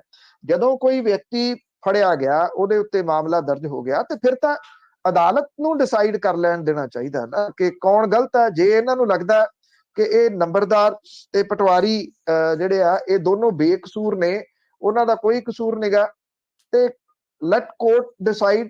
ਜੇ ਉਹ ਬੇਕਸੂਰ ਨੇ ਤੇ ਉਥੋਂ ਉਹ ਬਿਲਕੁਲ ਨੰਗੇ ਚਿੱਟੇ ਬਰੀ ਹੋ ਕੇ ਆ ਜਾਣਗੇ, ਤੇ ਜੇ ਕਸੂਰਵਾਰ ਨੇ ਤੇ ਅਦਾਲਤ ਨੇ ਸਬੂਤਾਂ ਦੇ ਆਧਾਰ ਦੇ ਉੱਤੇ ਜਿਹੜਾ ਜੀ ਇਸ ਮਾਮਲੇ ਨੂੰ ਨਿਠਣਾ। ਪਰ ਜਿਵੇਂ ਇਹ ਸਮੂਹਕ ਛੁੱਟੀ ਦੇ ਉੱਤੇ ਚਲੇ ਗਏ ਆ, ਇੱਕ ਕਿਸਮ ਦੇ ਨਾਲ ਤਾਂ ਇਹਨਾਂ ਨੇ ਪਹਿਲਾਂ ਹੀ ਮੰਨ ਲਿਆ ਕਿ ਬੰਦਿਆਂ ਦੇ ਵਿੱਚ ਕੋਈ ਨਾ ਕੋਈ ਕਸੂਰ ਹੈ। ਹਾਂਜੀ ਬਿਲਕੁਲ। ਪਨੂੰ ਸਾਹਿਬ, ਬਹੁਤ ਚਿਰ ਹੋ ਗਿਆ ਲੋਕਾਂ ਨੂੰ ਰੌਲਾ ਪਾਉਂਦਿਆਂ ਨੂੰ, ਸੂਝਵਾਨਾਂ ਨੂੰ, ਵੀ ਭਾਈ ਤੂੜੀ ਬਣਾ ਲਈ, ਨਾੜ ਨੂੰ ਅੱਗ ਨਾ ਲਾਓ। ਸਾਡੇ ਕਿਸਾਨ ਵੀ ਨਾ ਜਦੋਂ ਇਹ ਚੰਗਾ ਕੰਮ ਕਰਦੇ ਤੇ ਅਸੀਂ ਇਹਨਾਂ ਦੇ ਨਾਲ ਖੜਦੇ, ਤੇ ਉਦੋਂ ਤਾਂ ਕਹਿੰਦੇ ਤੁਸੀਂ ਠੀਕ ਹੈ, ਪਰ ਜਦੋਂ ਅਸੀਂ ਇਹਨਾਂ ਦੀ ਕਈ ਵਾਰੀ ਆਲੋਚਨਾ ਕਰਦੇ ਹਾਂ, ਕਿਉਂਕਿ ਖੁਦ ਵੀ ਕਿਸਾਨੀ ਕਰਦੇ ਹਾਂ, ਉਦੋਂ ਫਿਰ ਜਿਹੜੇ ਕਿਸਾਨ ਆ ਉਹ ਸਾਡੇ ਥੋੜੇ ਜਿਹੇ ਰੁੱਸ ਜਾਂਦੇ, ਗਿਲਾ ਕਰਦੇ ਆ। ਨਾੜ ਨੂੰ ਅੱਗ ਲਾਈ ਸੀ ਪਨੂੰ ਸਾਹਿਬ, ਪਰ ਬੱਸ ਸਕੂਲ ਵਾਲੀ ਵੜ ਗਈ ਵਿੱਚ ਉਹਦੀ। ਇਸ ਵੇਲੇ ਪ੍ਰਵੀਨ ਬਹੁਤ ਮੰਦਾ ਹਾਲ ਕੀਤਾ ਪਿਆ ਪੰਜਾਬ ਦਾ ਇਹਨਾਂ ਨੇ। ਪੰਜਾਬ ਦੇ ਵਿੱਚ ਕਿਉਂਕਿ ਜਦੋਂ ਪਰਾਲੀ ਨੂੰ ਅੱਗ ਲਾਉਂਦੇ ਆ, ਉਦੋਂ ਤਾਂ ਜਸਟੀਫਿਕੇਸ਼ਨ ਜਿਹੜੀ ਇਹ ਦਿੰਦੇ ਆ ਜੀ ਕਿ ਅਸੀਂ ਅੱਗੋਂ ਕਣਕ ਬੀਜਣੀ ਆ ਤੇ ਖੇਤ ਖਾਲੀ ਕਰਨੇ ਆ, ਔਰ ਦੂਓ ਇੱਕ ਦੂਜੇ ਤੋਂ ਮੂਹਰੇ ਹੋ ਕੇ ਅੱਗਾਂ ਲਾਉਂਦੇ ਆ। ਚਲੋ ਉਦੋਂ ਥੋੜਾ ਜਿਹਾ ਇਹ ਹੋ ਜਾਂਦਾ ਕਿ ਪਰਾਲੀ ਨੂੰ ਸਾੜਨਾ, ਹੁਣ ਕਿਸਾਨ ਕੀ ਕਰੇ, ਕਿੱਧਰ ਨੂੰ ਜਾਵੇ। ਸਿਆਲੂ ਦਿਨ ਹੁੰਦੇ ਆ ਤੇ ਉਹਦੇ ਕਰਕੇ ਰੁੱਖ ਬਚ ਜਾਂਦੇ ਆ। ਹੁਣ ਜਦੋਂ 40 ਤੋਂ 45 ਡਿਗਰੀ ਤਾਪਮਾਨ ਹੈ, ਘਾਹ ਸੜ ਗਿਆ ਸਾਰੇ ਦਾ ਸਾਰਾ। ਨਾੜ ਹੱਦ ਤੁਸੀਂ ਵੀ ਇਸ ਗੱਲ ਦੇ ਉੱਤੇ ਜਿਹੜਾ ਜੀ ਉਹ ਦੋਹਰ ਪਾ ਸਕਦੇ ਹੋ ਕਿ ਹੱਦ 5% ਨਾੜ ਬਚਦਾ ਤੂੜੀ ਰੀਪਰ ਦੇ ਰਾਹੀਂ ਤੂੜੀ ਬਣਾ ਕੇ। ਉਹ 5% ਵੀ ਕੀ ਧਰਤੀ ਦੇ ਵਿੱਚ ਖਪਾਇਆ ਨਹੀਂ ਜਾ ਸਕਦਾ, ਉਹਨੂੰ 5% ਨੂੰ ਵੀ ਇਹ ਅੱਗ ਲਾਉਂਦੇ ਆ। ਅੱਗ ਜਿਹੜੀ ਆ ਕਿਉਂਕਿ ਮਾੜਾ ਮੋਟਾ ਜਿਹੜਾ ਤੂੜੀ ਤੋਂ ਖਿਲਰਿਆ ਖੁੱਲ੍ਹਾ ਹੁੰਦਾ, ਉਹਨੂੰ ਸਾਰੇ ਨੂੰ ਲੱਗ ਜਾਂਦੀ ਹੈ, ਸਮੁੱਚੀ ਜ਼ਮੀਨ ਨੂੰ ਅੱਗ ਲੱਗਦੀ ਹੈ। ਉਹਦੇ ਤੋਂ ਅੱਗੇ ਉਹ ਘਾਹ ਨੂੰ ਲੱਗ ਜਾਂਦੀ, ਘਾਹ ਤੋਂ ਅੱਗੇ ਰੁੱਖਾਂ ਨੂੰ ਲੱਗ ਜਾਂਦੀ ਹੈ। ਐਟਲੀਸਟ ਘੱਟੋ ਘੱਟ ਮੈਂ ਕਹਿ ਰਿਹਾ 50% ਰੁੱਖ ਸਾੜ ਦਿੱਤੇ ਨਾੜ ਨੇ ਇਸ ਵਾਰੀ। ਇਹ ਰੁੱਖ ਨਵੇਂ ਕਦੋਂ ਲੱਗਣਗੇ ਜਾ ਕੇ? ਜਦੋਂ ਜੇ ਤੁਸੀਂ ਹੁਣ ਲਾਓਗੇ ਤੇ ਕਿੰਨੇ ਸਾਲਾਂ ਦੇ ਵਿੱਚ ਇਹ ਰੁੱਖ ਬਣਨਗੇ? ਰਵਾਇਤੀ ਬੂਟੇ ਨੇ ਜਿਹੜੇ ਮੈਕਸੀਮਮ ਸੜੇ ਆ, ਇਹਦੇ ਚ ਟਾਹਲੀਆਂ ਸੜੀਆਂ ਨੇ ਨਵੀਆਂ, 3-3 ਸਾਲ ਦੀਆਂ ਮਸੀਂ ਵਿਚਾਰੀਆਂ ਹੋਈਆਂ ਸੀ, 4-4 ਸਾਲ ਦੀਆਂ। ਇਹਦੇ ਚ ਧਰੇਕਾਂ ਸੜੀਆਂ ਨੇ, ਡੇਕ ਵੀ ਕਹਿੰਦੇ ਕੁਛ ਏਰੀਏ ਦੇ ਵਿੱਚ, ਨਿੰਮਾਂ ਇਹਦੇ ਵਿੱਚ ਸੜੀਆਂ ਨੇ। ਬਾਕੀ ਬੂਟੇ ਜਿਹੜੇ ਉਹ ਸਾੜ ਦਿੱਤੇ ਕਿਸਾਨ ਨੇ। ਅੰਨਦਾਤਾ ਅੱਜ ਅੱਗਦਾਤਾ ਬਣਿਆ ਪਿਆ ਪੰਜਾਬ ਦੇ ਵਿੱਚ। ਔਰ ਇਹ ਜਿਹੜਾ ਵਾਪਰਿਆ ਹਾਦਸਾ, ਇਹਦੇ ਵਿੱਚ ਭੋਰਾ ਬੱਚੇ ਨੇ ਜਿਨ੍ਹਾਂ ਨੇ ਅਜੇ ਭੜਕਦੀ ਦੁਨੀਆ ਵੇਖਣੀ ਆ, ਅਜੇ ਉਹਨਾਂ ਨੇ ਜ਼ਿੰਦਗੀ ਵੇਖਣੀ ਆ। ਉਹ ਕਿਹੋ ਜਿਹਾ ਜਿਹੜਾ ਜੀ ਸਮਾਜ ਸੋਚ ਕੇ ਬੈਠੇ ਹੋਣਗੇ ਹਸਪਤਾਲਾਂ ਦੇ ਵਿੱਚ ਕਿ ਸਾਡੇ ਬਾਪੂ, ਸਾਡੇ ਚਾਚੇ ਤਾਏ, ਸਾਡੇ ਭਰਾ ਇਹ ਕੀ ਕਰਦੇ ਪਏ ਆ, ਇਹਨਾਂ ਨੇ ਅੱਗ ਕਿਉਂ ਲਾਈ ਆ। ਇਹ ਬਟਾਲਾ ਦੇ ਨੇੜੇ ਇਹ ਬਰਕੀਵਾਲ ਪਿੰਡ ਆ, ਜਿੱਥੇ ਇੱਕ ਪ੍ਰਾਈਵੇਟ ਸਕੂਲ ਦੀ ਨਾੜ ਨੂੰ ਲੱਗੀ ਜਿਹੜੀ ਅੱਗ ਦੀ ਲਪੇਟ ਦੇ ਵਿੱਚ ਇਹ ਬੱਸ ਆਈ। 7 ਬੱਚੇ ਝੁਲਸ ਗਏ, 3 ਦੀ ਹਾਲਤ ਜਿਹੜੀ ਆ ਉਹ ਗੰਭੀਰ ਹੈ। ਔਰ ਜਿਹੜਾ ਬੱਸ ਡਰਾਈਵਰ ਤੇ ਅਣਪਛਾਤੇ ਕਿਸਾਨ ਦੇ ਖਿਲਾਫ ਕੇਸ ਜਿਹੜਾ ਉਹ ਦਰਜ ਕੀਤਾ ਗਿਆ। ਧੂਏ ਦੇ ਕਰਕੇ ਬੱਸ ਦੇ ਡਰਾਈਵਰ ਨੂੰ ਕੁਝ ਦਿਸਿਆ ਨਹੀਂ, ਉਹਦਾ ਸੰਤੁਲਨ ਗਵਾ ਲਿਆ ਬੱਸ ਨੇ ਤੇ ਬੱਸ ਖੇਤਾਂ ਦੇ ਵਿੱਚ ਪਲਟ ਗਈ, ਬੱਸ ਨੂੰ ਅੱਗ ਲੱਗ ਗਈ। 32 ਬੱਚੇ ਉਸ ਵੇਲੇ ਸਵਾਰ ਸੀ। ਡਰਾਈਵਰ ਨੇ ਹਿੰਮਤ ਇੰਨੀ ਕੀਤੀ ਕਿ ਉਹਨੇ ਇੱਕਦਮ ਬਾਹਰ ਨਿਕਲ ਕੇ ਰੌਲਾ ਪਾਉਣਾ ਸ਼ੁਰੂ ਕਰਤਾ। ਲੋਕ ਭੱਜੇ, ਠੁੱਡੇ ਮਾਰ ਕੇ ਲੋਕਾਂ ਨੇ ਜਿਹੜਾ ਸੀ ਉਹ ਬੱਸ ਦੇ ਸ਼ੀਸ਼ੇ ਭੰਨੇ ਤੇ ਹਿੰਮਤ ਦੇ ਨਾਲ ਬੱਚਿਆਂ ਨੂੰ ਮੁਸ਼ਕਲ ਦੇ ਨਾਲ ਕੱਢ ਲਿਆ। 7 ਬੱਚੇ ਝੁਲਸ ਗਏ ਇਹਦੇ ਵਿੱਚ। ਜੇ ਲੋਕ ਹਿੰਮਤ ਨਾ ਕਰਦੇ, ਡਰਾਈਵਰ ਉੱਥੇ ਹਿੰਮਤ ਨਾ ਦਿਖਾਉਂਦਾ, ਤੇ ਇਹ ਏਡੀ ਮਾੜੀ ਘਟਨਾ ਹੋਣੀ ਸੀ ਕਿ ਪਤਾ ਹੀ ਨਹੀਂ ਕਿੰਨੇ ਕੁ ਬੱਚੇ ਜਿਹੜੇ ਉਹ ਆਪਣੀ ਜਾਨ ਤੋਂ ਹੱਥ ਧੋ ਸਕਦੇ ਸੀਗੇ। ਇਹ ਇੱਥੇ ਪ੍ਰਾਈਵੇਟ ਸਕੂਲ ਪੈਂਦਾ, ਸ਼੍ਰੀ ਗੁਰੂ ਹਰਿਰਾਏ ਪਬਲਿਕ ਸਕੂਲ। ਉਹਦੇ ਵਿੱਚ ਜਿਹੜੇ ਇਹ ਬੱਚੇ ਸਵਾਰ ਸੀਗੇ, ਦੁਪਹਿਰ ਦੀ ਛੁੱਟੀ ਤੋਂ ਬਾਅਦ ਇਹਨਾਂ ਬੱਚਿਆਂ ਨੂੰ ਘਰ ਛੱਡਣ ਦੇ ਵਾਸਤੇ ਇਹ ਬੱਸ ਜਿਹੜੀ ਜਾ ਰਹੀ ਸੀਗੀ, ਜਿਹਦੇ ਨਾਲ ਇਹ ਘਟਨਾ ਵਾਪਰੀ। ਪੁਲਿਸ ਅਧਿਕਾਰੀ ਕਹਿੰਦੇ ਆ ਕਿ ਗੰਭੀਰਤਾ ਦੇ ਨਾਲ ਜਾਂਚ ਕੀਤੀ ਜਾ ਰਹੀ ਆ, ਅਗਲੇਰੀ ਕਾਰਵਾਈ ਜਿਹੜੀ ਆ ਉਹ ਕੀਤੀ ਜਾਊਗੀ। ਇਹ ਵੀ ਕਿਹਾ ਗਿਆ ਹੈ ਕਿ ਐਸਐਸਪੀ ਬਟਾਲਾ ਨੂੰ ਇਹਦੇ ਸੰਬੰਧੀ ਹਦਾਇਤਾਂ ਜਾਰੀ ਕੀਤੀਆਂ ਗਈਆਂ ਨੇ ਕਿ ਕਿਸੇ ਨੂੰ ਬਖਸ਼ਣਾ ਨਹੀਂਗਾ ਇਸ ਮਾਮਲੇ ਦੇ ਉੱਤੇ। ਸਵਾਲ ਇਹ ਨਹੀਂਗਾ ਜੀ ਕਿ ਉੱਥੇ ਡਿਪਟੀ ਕਮਿਸ਼ਨਰ ਜਾਂ ਐਸਐਸਪੀ ਉਹ ਕੋਈ ਕਾਰਵਾਈ ਕਰ ਦੇਣਗੇ ਤੇ ਅਗਲੇਰੀ ਕਾਰਵਾਈ ਹੋ ਵੀ ਜਾਊਗੀ, ਕਿਸੇ ਕਿਸਾਨ ਦੇ ਖਿਲਾਫ ਪਰਚਾ ਦਰਜ ਹੋ ਵੀ ਜਾਊਗਾ, ਹੋਣਾ ਵੀ ਚਾਹੀਦਾ, ਸਟ੍ਰਿਕਟਲੀ ਹੋਣਾ ਚਾਹੀਦਾ।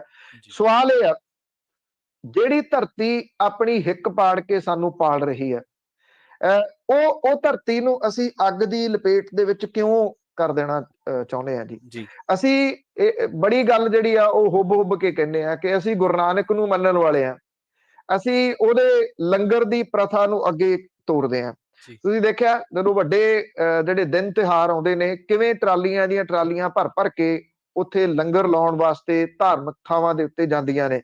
ਅਸੀਂ ਗੁਰੂ ਨਾਨਕ ਨੂੰ ਮੰਨਣ ਵਾਲੇ ਆ ਨਾ, ਗੁਰੂ ਨਾਨਕ ਦੀ ਮੰਨਣ ਵਾਲੇ ਤਾਂ ਹੈ ਨਹੀਂ ਜੀ। ਬਿਲਕੁਲ, ਕਿਉਂਕਿ ਜੇ ਗੁਰੂ ਨਾਨਕ ਦੀ ਮੰਨਦੇ ਆ ਤੇ ਫਿਰ ਤਾਂ ਉਹ ਕਹਿੰਦਾ ਕਿ ਪਵਨ ਗੁਰੂ, ਪਾਣੀ ਪਿਤਾ, ਮਾਤਾ ਧਰਤ ਮਹਤ।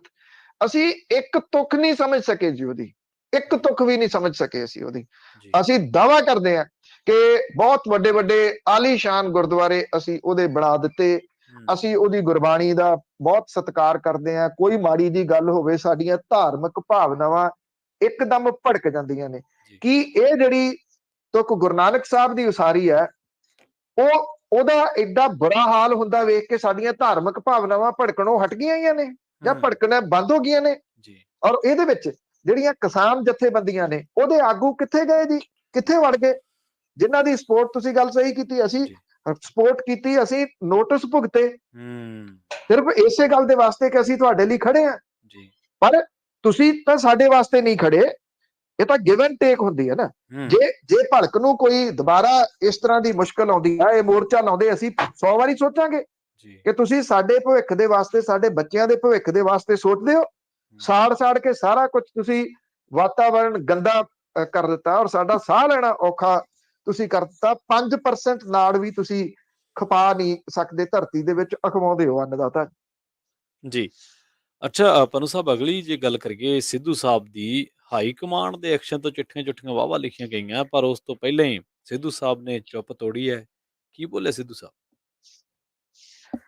ਮੈਨੂੰ ਨਹੀਂ ਲੱਗਦਾ ਸਿੱਧੂ ਸਾਹਿਬ ਦੇ ਕੋਲੇ ਕੋਈ ਬਹੁਤਾ ਬੋਲਣ ਵਾਸਤੇ ਜਿਹੜਾ ਉਹ ਰਿਹਾ ਜੀ, ਕਿਉਂਕਿ ਨਵਜੋਤ ਸਿੰਘ ਸਿੱਧੂ ਹੋਰਾਂ ਨੂੰ, ਜੋ ਮੈਨੂੰ ਲੱਗਦਾ, ਇੱਕ ਤਾਂ ਉਹਨਾਂ ਨੂੰ ਇਹ ਨਹੀਂ ਪਤਾ ਲੱਗਦਾ ਕਦੋਂ ਬੋਲਣਾ, ਦੂਜਾ ਉਹਨਾਂ ਨੂੰ ਇਹ ਨਹੀਂ ਪਤਾ ਲੱਗਦਾ ਕਿ ਕਿੰਨਾ ਬੋਲਣਾ, ਤੀਜਾ ਉਹਨਾਂ ਨੂੰ ਇਹ ਨਹੀਂ ਪਤਾ ਲੱਗਦਾ ਵੀ ਚੁੱਪ ਕਿੱਥੇ ਹੋਣਾ ਤੇ ਬੋਲਣਾ ਕਿੱਥੇ ਆ।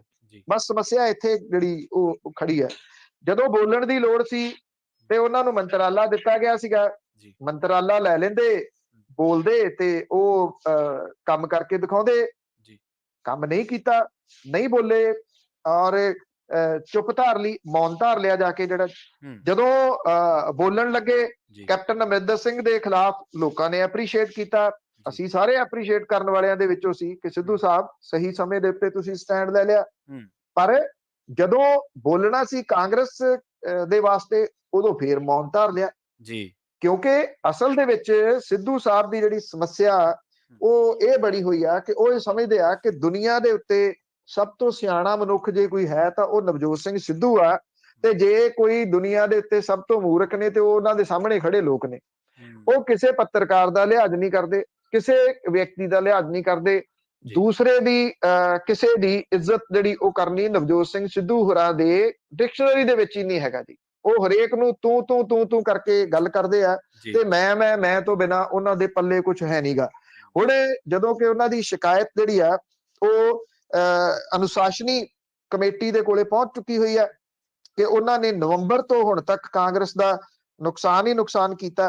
ਤੇ ਉਦੋਂ ਪਹਿਲਾਂ ਹੁਣ ਉਹ ਇਹ ਗੱਲ ਕਹਿੰਦੇ ਆ ਕਿ ਆਪਣੇ ਖਿਲਾਫ ਗੱਲਾਂ ਮੈਂ ਅਕਸਰ ਖਾਮੋਸ਼ ਰਹਿ ਕੇ ਸੁਣਦਾ ਤੇ ਜਵਾਬ ਦੇਣ ਦਾ ਹੱਕ ਮੈਂ ਵਕਤ ਨੂੰ ਦੇ ਰੱਖਿਆ। ਤੇ ਫਿਰ ਤੁਸੀਂ ਇਸ ਗੱਲ ਤੋਂ ਜੇ ਜਵਾਬ ਦੇਣ ਦਾ ਹੱਕ ਵਕਤ ਨੂੰ ਦੇ ਰੱਖਿਆ ਤੇ ਫਿਰ ਇਹ ਤੁਸੀਂ ਕਿਉਂ ਖੁਦ ਕਰਦੇ ਰਹੇ ਕਿ ਜਾਖੜ ਸਾਹਿਬ ਨੂੰ ਮੁੱਖ ਮੰਤਰੀ ਤੁਸੀਂ ਨਹੀਂ ਤੁਹਾਨੂੰ ਪਸੰਦ ਨਹੀਂ ਸੀ, ਸੁਖਜਿੰਦਰ ਸਿੰਘ ਰੰਧਾਵਾ ਮੁੱਖ ਮੰਤਰੀ ਤੁਹਾਨੂੰ ਪਸੰਦ ਨਹੀਂ ਸੀ, ਤੁਹਾਨੂੰ ਐਡਵੋਕੇਟ ਜਨਰਲ ਪਸੰਦ ਨਹੀਂ ਸੀ, ਤੁਹਾਨੂੰ ਡੀਜੀਪੀ ਪਸੰਦ ਨਹੀਂ ਸੀ, ਤੁਹਾਨੂੰ ਗ੍ਰਹਿ ਮੰਤਰੀ ਪਸੰਦ ਨਹੀਂ ਸੀ, ਤੁਹਾਨੂੰ ਚਰਨਜੀਤ ਸਿੰਘ ਚੰਨੀ ਪਸੰਦ ਨਹੀਂ ਸੀ, ਤੁਹਾਨੂੰ ਉਹ ਸੀਐਮ ਦਾ ਫੇਸ ਪਸੰਦ ਨਹੀਂ ਸੀ। ਪਸੰਦ ਤਾਂ ਤੁਹਾਨੂੰ ਕੁਝ ਵੀ ਨਹੀਂ ਗਾ। ਜੇ ਵਕਤ ਦੇ ਉੱਤੇ ਛੱਡਿਆ ਹੁੰਦਾ ਤੇ ਇੰਨਾ ਮੰਦਾ ਹਾਲ ਨਾ ਹੁੰਦਾ। ਫਿਰ ਤੁਹਾਡੀ ਖਾਮੋਸ਼ੀ ਜਿਹੜੀ ਸੀ ਉਹ ਡਿਫਰੈਂਟ ਟਾਈਪ ਦੀ ਹੁੰਦੀ। ਤੁਸੀਂ ਵਕਤ ਦੇ ਉੱਤੇ ਇਹ ਚੀਜ਼ਾਂ ਛੱਡ ਦੇ ਕਿ ਹੋ ਸਕਦਾ ਵੀ ਮੇਰੇ ਵਿੱਚ ਕੋਈ ਊਣਤਾਈਆਂ ਹੋਣ ਤਾਂ ਕਰਕੇ ਆ ਮੈਨੂੰ ਚੀਜ਼ ਨਹੀਂ ਮਿਲੀ, ਜਦੋਂ ਵਕਤ ਚਾਹੂਗਾ ਉਦੋਂ ਮੈਨੂੰ ਇਹ ਚੀਜ਼ ਮਿਲ ਜੂਗੀ, ਉਦੋਂ ਤਾਂ ਤੁਸੀਂ ਉਹਦਾ ਇੰਤਜ਼ਾਰ ਨਹੀਂ ਕੀਤਾ। ਇਹ ਕਿਹਾ ਜਾ ਰਿਹਾ ਹੈ ਕਿ ਇਸ ਵੇਲੇ ਜਿਹੜੀ ਅਨੁਸ਼ਾਸਨੀ ਕਾਰਵਾਈ ਹੈ ਉਹਦੀ ਗਾਜ ਨਵਜੋਤ ਸਿੰਘ ਸਿੱਧੂ ਹੋਰਾਂ ਦੇ ਉੱਤੇ ਡਿੱਗੂਗੀ। ਇਹ ਕਿੰਨੀ ਕੁ ਸਖਤ ਹੋ ਸਕਦੀ ਹੈ ਬਹੁਤਾ ਕੁਝ ਨਹੀਂ ਕਿਹਾ ਜਾ ਸਕਦਾ, ਪਰ ਇੰਨਾ ਇਹ ਕਿਹਾ ਜਾ ਰਿਹਾ ਹੈ ਕਿ ਇਹ ਸਖਤ ਹੋਊਗੀ। ਜਿਹੋ ਜੀ ਕਾਰਵਾਈ ਜਿਹੜੀ ਜਾਖੜ ਸਾਹਿਬ ਦੇ ਉੱਤੇ ਕੀਤੀ ਗਈ ਉਦੋਂ ਕਿਤੇ ਜ਼ਿਆਦਾ ਇਹ ਸਖਤ ਹੋ ਸਕਦੀ ਹੈ। ਨਵਜੋਤ ਸਿੰਘ ਸਿੱਧੂ ਨੂੰ ਬਾਹਰ ਦਾ ਰਸਤਾ ਵੀ ਵਿਖਾਇਆ ਜਾ ਸਕਦਾ ਕੁਝ ਸਾਲਾਂ ਦੇ ਵਾਸਤੇ। ਉਸ ਤੋਂ ਬਾਅਦ ਨਵਜੋਤ ਸਿੰਘ ਸਿੱਧੂ ਹੋਰੀ ਕਿਹੜੇ ਪਾਸੇ ਨੂੰ ਤੁਰਨਗੇ ਇਹ ਉਹੀ ਦੱਸਦੇ ਨੇ। ਉਂਝ ਵੈਸੇ ਉਹਨਾਂ ਨੇ ਦੁਬਾਰਾ ਤੋਂ ਫਿਰ ਆਪਣਾ ਜਿਹੜਾ YouTube ਚੈਨਲ ਸੀ ਉਹਦੇ ਉੱਤੇ ਵੀਡੀਓ ਵਗੈਰਾ ਪਾਉਣੀਆਂ ਸ਼ੁਰੂ ਕਰ ਦਿੱਤੀਆਂ। ਜੀ ਜੀ ਜੀ। ਅੱਛਾ ਪਨੂੰ ਸਾਹਿਬ, ਵਿੱਕੀ ਮਿੱਡੂ ਖੇੜਾ ਕਤਲ ਮਾਮਲੇ ਦੀ ਗੱਲ ਕਰੀਏ ਤੇ ਇਹਦੇ ਵਿੱਚ ਮੂਸੇ ਵਾਲੇ ਤੋਂ ਪੁੱਛਗਿੱਛ ਹੋਵੇਗੀ, ਖਬਰਾਂ ਆ ਰਹੀਆਂ ਨੇ ਐਸੀਆਂ। ਐਕਚੁਅਲੀ ਜੀ ਜਿਹੜੀ ਹੈਗੀ ਆ ਨਾ STF ਉਹਦੀ ਟੀਮ ਨੇ ਜਿਹੜੇ 2 ਨੂੰ ਲਿਆਂਦਾ ਜੀ ਜੇਲ੍ਹ ਦੇ ਵਿੱਚੋਂ ਇਹਦੇ ਰਿਮਾਂਡ ਦੇ ਉੱਤੇ। ਵਿੱਕੀ ਮਿੱਡੂ ਖੇੜਾ ਜਿਹੜਾ ਕਿ ਅਕਾਲੀ ਆਗੂ ਸੀਗਾ, SOI ਦਾ ਸਾਬਕਾ ਪ੍ਰਧਾਨ ਸੀਗਾ, ਵਿਕਰਮਜੀਤ ਸਿੰਘ ਵਿੱਕੀ ਮਿੱਡੂ ਖੇੜਾ ਦੇ ਨਾਮ ਦੇ ਨਾਲ ਹੀ ਉਹ ਜ਼ਿਆਦਾ ਫੇਮਸ ਸੀਗਾ। ਉਹਦਾ ਸ਼ਰੇਆਮ ਗੋਲੀਆਂ ਮਾਰ ਕੇ ਮੁਹਾਲੀ ਦੇ ਵਿੱਚ ਕਤਲ ਕੀਤਾ ਗਿਆ ਸੀਗਾ। ਇਹ ਕਿਹਾ ਗਿਆ ਸੀਗਾ ਕਿ ਗੈਂਗਵਾਰ ਹੈ, ਗੈਂਗਸਟਰਾਂ ਨੇ ਉਹਦਾ ਕਤਲ ਕੀਤਾ। ਵਿੱਕੀ ਮਿੱਡੂ ਖੇੜਾ ਦਾ ਕਤਲ ਗੈਂਗਸਟਰਾਂ ਨੇ ਕਿਉਂ ਕੀਤਾ, ਇਹ ਕੁਝ ਸਵਾਲ ਨੇ ਵੱਡੇ। ਇਸ ਮਾਮਲੇ ਦੇ ਉੱਤੇ ਪ੍ਰੋਡਕਸ਼ਨ ਵਾਰੰਟ ਦੇ ਉੱਤੇ ਤਿਹਾੜ ਜੇਲ੍ਹ ਤੋਂ ਗ੍ਰਿਫਤਾਰ ਕਰਕੇ ਲਿਆਂਦੇ ਗਏ 3 ਗੈਂਗਸਟਰ। ਇਹਦੇ ਵਿੱਚ ਸ਼ੂਟਰ ਹੈ ਸੱਜਣ ਸਿੰਘ ਹੈ, ਅਨਿਲ ਲੱਠ ਹੈ ਤੇ ਅਜੇ ਸਨੀ ਹੈ। ਇਹਨਾਂ ਦੀ ਜਦੋਂ ਪੁੱਛਗਿੱਛ ਕੀਤੀ ਗਈ ਆ ਤੇ ਉਹਦੇ ਵਿੱਚੋਂ ਅਗਲੇ ਕੁਝ ਜਿਹੜੀਆਂ ਉਹ ਤਾਰਾਂ ਪੁਲਿਸ ਨੂੰ ਲੱਭੀਆਂ ਨੇ। ਇਹ ਕਿਹਾ ਜਾ ਰਿਹਾ ਹੈ ਕਿ ਵਿੱਕੀ ਮਿੱਡੂ ਖੇੜਾ ਕਤਲ ਮਾਮਲੇ ਦੇ ਵਿੱਚ ਗੈਂਗਸਟਰ ਭੁਪਿੰਦਰ ਸਿੰਘ ਉਰਫ ਭੂਪੀ ਰਾਣਾ ਤੇ ਅਮਿਤ ਡਾਗਰ ਇਹਦੀ ਵੀ ਸ਼ਮੂਲੀਅਤ ਹੋਣ ਦਾ ਪਤਾ ਲੱਗਾ। ਇਸ ਮਾਮਲੇ ਦੇ ਵਿੱਚ ਸਿੱਧੂ ਮੂਸੇਵਾਲੇ ਦਾ ਸਾਬਕਾ ਮੈਨੇਜਰ ਸ਼ਗਨਪ੍ਰੀਤ ਉਹਦਾ ਨਾਮ ਸਾਹਮਣੇ ਆਇਆ ਸੀ ਪਿਛਲੇ ਦਿਨਾਂ ਤੋਂ। ਇਹ ਕੰਟੀਨਿਊਸ ਚੱਲ ਰਿਹਾ। ਸ਼ਗਨਪ੍ਰੀਤ ਦੇ ਖਿਲਾਫ ਲੁੱਕ ਆਊਟ ਨੋਟਿਸ ਜਾਰੀ ਕੀਤਾ ਗਿਆ। ਛੇਤੀ ਉਹਨੂੰ ਹਿਰਾਸਤ ਦੇ ਵਿੱਚ ਲੈ ਕੇ ਪੁੱਛਗਿੱਛ ਕੀਤੀ ਜਾ ਸਕਦੀ ਹੈ। ਇਹ ਵੀ ਪਤਾ ਲੱਗਾ ਕਿ ਸ਼ਗਨਪ੍ਰੀਤ ਤੋਂ ਅੱਗੇ ਤਾਰਾਂ ਜਿਹੜੀਆਂ ਨੇ ਉਹ ਹਿੰਸਕ ਗਾਇਕ ਸਿੱਧੂ ਮੂਸੇਵਾਲੇ ਦੇ ਉੱਤੇ ਜਾ ਖੜਨੀਆਂ ਨੇ। ਉਹਦੇ ਤੋਂ ਵੀ ਇਸ ਮਾਮਲੇ 'ਚ ਪੁੱਛਗਿੱਛ ਕੀਤੀ ਜਾ ਸਕਦੀ ਹੈ। ਹੁਣ ਜਿਹੜਾ ਸ਼ਗਨਪ੍ਰੀਤ ਆ ਉਹਦੀ ਇਹਦੇ ਵਿੱਚ ਸ਼ਮੂਲੀਅਤ ਕਿਵੇਂ ਹੋਗੀ? ਇਹ ਕਿਹਾ ਜਾ ਰਿਹਾ ਹੈ ਕਿ ਸ਼ਗਨਪ੍ਰੀਤ ਨੇ ਜਿਹੜੇ ਇਹ ਸੀਗੇ ਸ਼ੂਟਰ ਉਹਨਾਂ ਦੀ ਰੇਕੀ ਕੀਤੀ ਨਾਲ ਹੋ ਕੇ ਇਹ ਦੱਸਿਆ ਵਿੱਕੀ ਮਿੱਡੂ ਖੇੜਾ ਕਿੱਥੇ ਕਿੱਥੇ ਜਾਂਦਾ, ਉਹਦਾ ਘਰ ਕਿੱਥੇ ਆ, ਇਹਦਾ ਅੱਗੋਂ ਜਿਹੜਾ ਉਹਨਾਂ ਨੇ ਕਿੱਥੇ ਲੁਕਣਾ। ਔਰ ਇਹ ਵੀ ਕਿਹਾ ਜਾਂਦਾ ਕਿ ਸ਼ਗਨਪ੍ਰੀਤ ਨੇ ਉਹਨਾਂ ਦੇ ਰਹਿਣ ਦਾ ਇੰਤਜ਼ਾਮ ਵੀ ਜਿਹੜਾ ਉਹ ਕੀਤਾ, ਕਿਉਂਕਿ ਉਹ ਮੈਨੇਜਰ ਜਿਹਦਾ ਹੈ ਉਹਦੀਆਂ ਕੀ ਹਦਾਇਤਾਂ ਸੀਗੀਆਂ ਇਹਦੇ ਉੱਤੇ, ਇਹਦੇ ਵਿੱਚ ਵੱਡਾ ਸਵਾਲ ਹੈ। ਜੇ ਸ਼ਗਨਪ੍ਰੀਤ ਕਾਬੂ ਆਉਂਦਾ ਤੇ ਫਿਰ ਉਸ ਤੋਂ ਬਾਅਦ ਇਹ ਜਾਂਚ ਦਾ ਜਿਹੜਾ ਪਿੜ ਹੈ ਉਹ ਗਾਂ ਵਧੂਗਾ ਔਰ ਇਹ ਸਿੱਧੂ ਮੂਸੇਵਾਲੇ ਤੱਕ ਵੀ ਜਿਹੜਾ ਜਾ ਸਕਦਾ। ਸਿੱਧੂ ਮੂਸੇਵਾਲਾ ਹਮੇਸ਼ਾ ਚਰਚਿਤ ਰਹਿੰਦਾ ਹੈ ਆਪਣੇ ਗੀਤਾਂ ਕਰਕੇ ਘੱਟ ਤੇ ਬਾਕੀ ਆਪਣੀ ਬੋਲਬਾਣੀ ਦੀ ਵਜ੍ਹਾ ਕਰਕੇ ਜ਼ਿਆਦਾ ਚਰਚਿਤ ਉਹ ਰਹਿੰਦਾ। ਜਦੋਂ ਕਰਫਿਊ ਲੱਗਿਆ ਹੋਇਆ ਸੀਗਾ, ਲੋਕਡਾਊਨ ਸੀਗਾ, ਉਹਨਾਂ ਦਿਨਾਂ ਦੇ ਦੌਰਾਨ ਉਚੇਚੇ ਤੌਰ ਦੇ ਉੱਤੇ ਸਿੱਧੂ ਮੂਸੇਵਾਲੇ ਦੇ ਵਾਸਤੇ ਜਿਹੜੀ ਆ ਉਹ ਇੱਕ ਸ਼ੂਟਿੰਗ ਰੇਂਜ ਖੁਲਵਾਈ ਜਾਂਦੀ ਆ। ਉਸ ਸ਼ੂਟਿੰਗ ਰੇਂਜ ਦੇ ਵਿੱਚ ਜਾ ਕੇ ਉਹ AK-47 ਦੇ ਨਾਲ ਫਾਇਰਿੰਗ ਕਰਦਾ। AK-47 ਇੱਕ ਇਸ ਤਰ੍ਹਾਂ ਦਾ ਜਿਹੜਾ ਪਾਬੰਦੀਸ਼ੁਦਾ ਹਥਿਆਰ ਹੈ ਜਿਹੜਾ ਕੋਈ ਸਿਵਿਲੀਅਨ ਉਹਦੇ ਤੋਂ ਫਾਇਰਿੰਗ ਕਰਨੀ ਬਹੁਤ ਦੂਰ ਦੀ ਗੱਲ, ਉਹ ਹੈਂਡਲ ਵੀ ਨਹੀਂ ਕਰ ਸਕਦਾ, ਉਹਨੂੰ ਆਪਣੇ ਹੱਥ ਦੇ ਵਿੱਚ ਨਹੀਂ ਫੜ ਸਕਦਾ, ਉਹ ਗੈਰ ਕਾਨੂੰਨੀ ਆ। ਉਹਦੇ ਵਾਸਤੇ ਇਹ AK-47 ਜਿਹੜੀ ਆ ਉਹ ਜਾਰੀ ਕਰਵਾਈ ਜਾਂਦੀ ਹੈ। ਔਰ ਉਹਦੇ ਨਾਲ ਉਹ ਫਾਇਰਿੰਗ ਕਰਦਾ ਤੇ ਫਿਰ ਉਹ ਬਣਾਉਣ ਦੀ ਕੋਸ਼ਿਸ਼ ਕਰਦਾ ਕਿ ਨਹੀਂ ਇਹ ਤਾਂ ਟੋਏ ਗਨ ਸੀਗੀ, ਟੋਏ ਪਿਸਟਲ ਹੋ ਸਕਦਾ, ਟੋਏ AK-47 ਥੋੜੀ ਸੀਗੀ।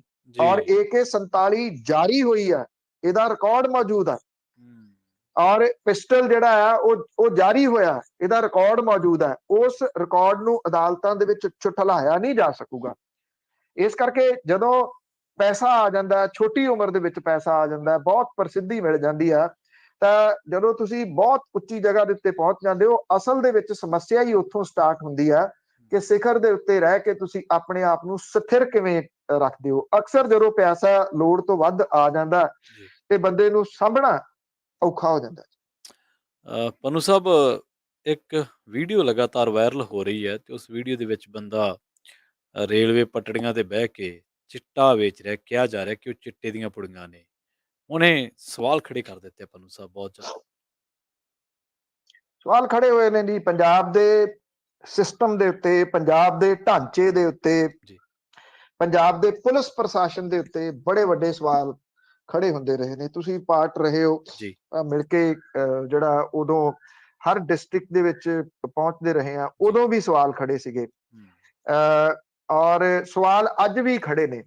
ਦੇਖੋ, ਇਹ ਇੱਕ ਟ੍ਰਾਇੰਗਲ ਹੈ, ਤਿੰਨ ਧਿਰੀ, ਜਿਹਦੇ ਵਿੱਚ ਸਿਆਸਤ ਦੇ ਨਾਲ ਜੁੜੇ ਕੁਝ ਲੋਕ ਨੇ ਜਿਨ੍ਹਾਂ ਦੀ ਸ਼ਹਿ ਹੁੰਦੀ ਹੈ। ਇਹਦੇ ਵਿੱਚ ਪੁਲਿਸ ਦੀਆਂ ਕਾਲੀਆਂ ਭੇਡਾਂ ਮੌਜੂਦ ਨੇ। ਜੇ ਉਹ ਪੁਲਿਸ ਵਾਲੇ ਸਿੱਧੇ ਰੂਪ ਦੇ ਵਿੱਚ ਆਪ ਨਹੀਂ ਕਰਦੇ ਤੇ ਉਹ ਸ਼ਹਿ ਦਿੰਦੇ ਨੇ, ਮਹੀਨੇ ਲੈਂਦੇ ਨੇ। ਤੇ ਤੀਜੀ ਮੇਨ ਧਿਰ ਹੈ ਇਹਦੇ ਵਿੱਚ ਵੇਚਣ ਵਾਲੇ। ਹੁਣ ਵੇਚਣ ਵਾਲੇ ਵੀ ਦੋ ਤਿੰਨ ਤਰ੍ਹਾਂ ਦੇ ਨੇ। ਇੱਕ ਤਾਂ ਜਿਹੜਾ ਥੋਕ ਦੇ ਰੂਪ ਦੇ ਵਿੱਚ ਲਿਆਉਂਦੇ ਨੇ, ਉਹ ਇੱਕ ਤੋਂ ਦੂਜੀ ਜਗ੍ਹਾ ਤੱਕ ਜਿਹੜੇ ਪਹੁੰਚਾਉਂਦੇ ਨੇ, ਉਹ ਪਾਂਡੀ ਨੇ। ਉਹਨਾਂ ਦੀ ਜੌਬ ਸਿਰਫ ਇੱਕ ਤੋਂ ਚੁੱਕ ਕੇ ਦੂਜੀ ਜਗ੍ਹਾ ਤੱਕ ਸਮਾਨ ਪਹੁੰਚਾ ਆਉਣਾ ਹੁੰਦੀ ਹੈ। ਜਦੋਂ ਇਹ ਸਮਾਨ ਉਸ ਜਗ੍ਹਾ ਦੇ ਉੱਤੇ ਪਹੁੰਚਦਾ ਹੈ ਤੇ ਫਿਰ ਇਹ ਪਰਚੂਨ ਦਾ ਰੂਪ ਧਾਰਨ ਕਰਦਾ। ਜਦੋਂ ਪਰਚੂਨ ਦਾ ਕੋਈ ਰੂਪ ਧਾਰਨ ਕਰਦਾ ਹੈ ਤੇ ਉੱਥੇ ਜਿਹੜੀ ਇੱਕ ਫਿਲਮ ਆਈ ਸੀਗੀ ਸਲਮਾਨ ਖਾਨ ਦੀ, ਉਹਦੇ ਵਿੱਚ ਉਹ ਕਹਿੰਦਾ ਕਿ ਧੰਨਵਾਦ ਤੇਰਾ ਮਦਦ ਕਰਨ ਲਈ। ਉਹ ਕਹਿੰਦਾ ਮੇਰਾ ਧੰਨਵਾਦ ਨਾ ਕਰ, ਅੱਗੇ 3 ਲੋਕਾਂ ਦੀ ਮਦਦ ਕਰਦੀ। ਇਹ ਚਿੱਟੇ ਵਾਲੇ ਜਿਹੜੇ ਹੇਠਲੇ ਪਾਂਡੀ ਨੇ, ਇਹ ਉਸ ਜਿਹੜੇ ਤਰੀਕੇ ਦੇ ਨਾਲ ਅੱਗੋਂ ਇਹ ਕੀ ਕਰਦੇ ਆ, ਕੋਈ ਜਿਹੜਾ ਪਹਿਲਾਂ ਤਾਂ ਵੇਖਿਆ ਜਾਂਦਾ ਵੀ ਕੌਣ ਅਫੋਰਡ ਕਰਦਾ ਚਿੱਟਾ, ਉਹਨੂੰ ਚਿੱਟੇ ਤੇ ਲਾ ਲਿਆ ਜਾਂਦਾ। ਜਦੋਂ ਉਹ ਭਾਂਡੇ ਟੀਂਡੇ ਵੇਚ ਹਟਦਾ, ਘਰ ਦੇ ਉਹਨਾਂ ਦੇ ਘਰ ਪੂਰੇ ਕਰੀ ਜਾਂਦਾ ਵੇਚਣ ਵਾਲਿਆਂ ਦੇ, ਤੇ ਮੁੜ ਕੇ ਉਸ ਤੋਂ ਬਾਅਦ ਕੀ ਹੁੰਦਾ, ਜਦੋਂ ਉਹਦੇ ਕੋਲੇ ਕੁਝ ਨਹੀਂ ਰਹਿੰਦਾ, ਉਹ ਕਹਿੰਦਾ ਮੇਰੇ ਕੋਲ ਹੈ ਨਹੀਂ, ਮੈਂ ਤਾਂ ਲੱਗ ਗਿਆ। ਫਿਰ ਉਹਨੂੰ ਅਗਲੀ ਆਫਰ ਦਿੱਤੀ ਜਾਂਦੀ ਆ ਵੀ ਕੋਈ ਗੱਲ ਨਹੀਂ, ਆਹ ਚੱਕ 4 ਪੁੜੀਆਂ, ਇਹਦੇ ਵਿੱਚੋਂ ਇੱਕ ਤੇਰੀ ਆ ਤੇ 3 ਤੂੰ ਵੇਚਣੀਆਂ ਨੇ। ਫਿਰ ਉਹ ਜਿਹੜੀਆਂ 3 ਵੇਚਣ ਦੇ ਵਾਸਤੇ ਆਪਣੀ ਅੱਗੇ ਗਾਹਕੀ ਜਿਹੜੀ ਉਹ ਲਿਆਉਂਦਾ, ਤੇ 3 ਉਹ ਹੁੰਦੇ ਆ ਜਿਨ੍ਹਾਂ ਕੋਲੇ ਪੈਸੇ ਹੁੰਦੇ ਆ, ਉਹਨਾਂ ਨੇ ਲਾ ਲੈਣਾ ਹੁੰਦਾ, ਫਿਰ ਘਰ ਦੇ ਭਾਂਡੇ ਟੀਂਡੇ ਵੇਚਦੇ। ਫਿਰ 3 ਜਿਹੜੇ ਨੇ ਉਹ ਅੱਗੋਂ 3 ਹੋਰ ਲੱਭਦੇ ਆ, 9 ਲੱਭਦੇ ਆ।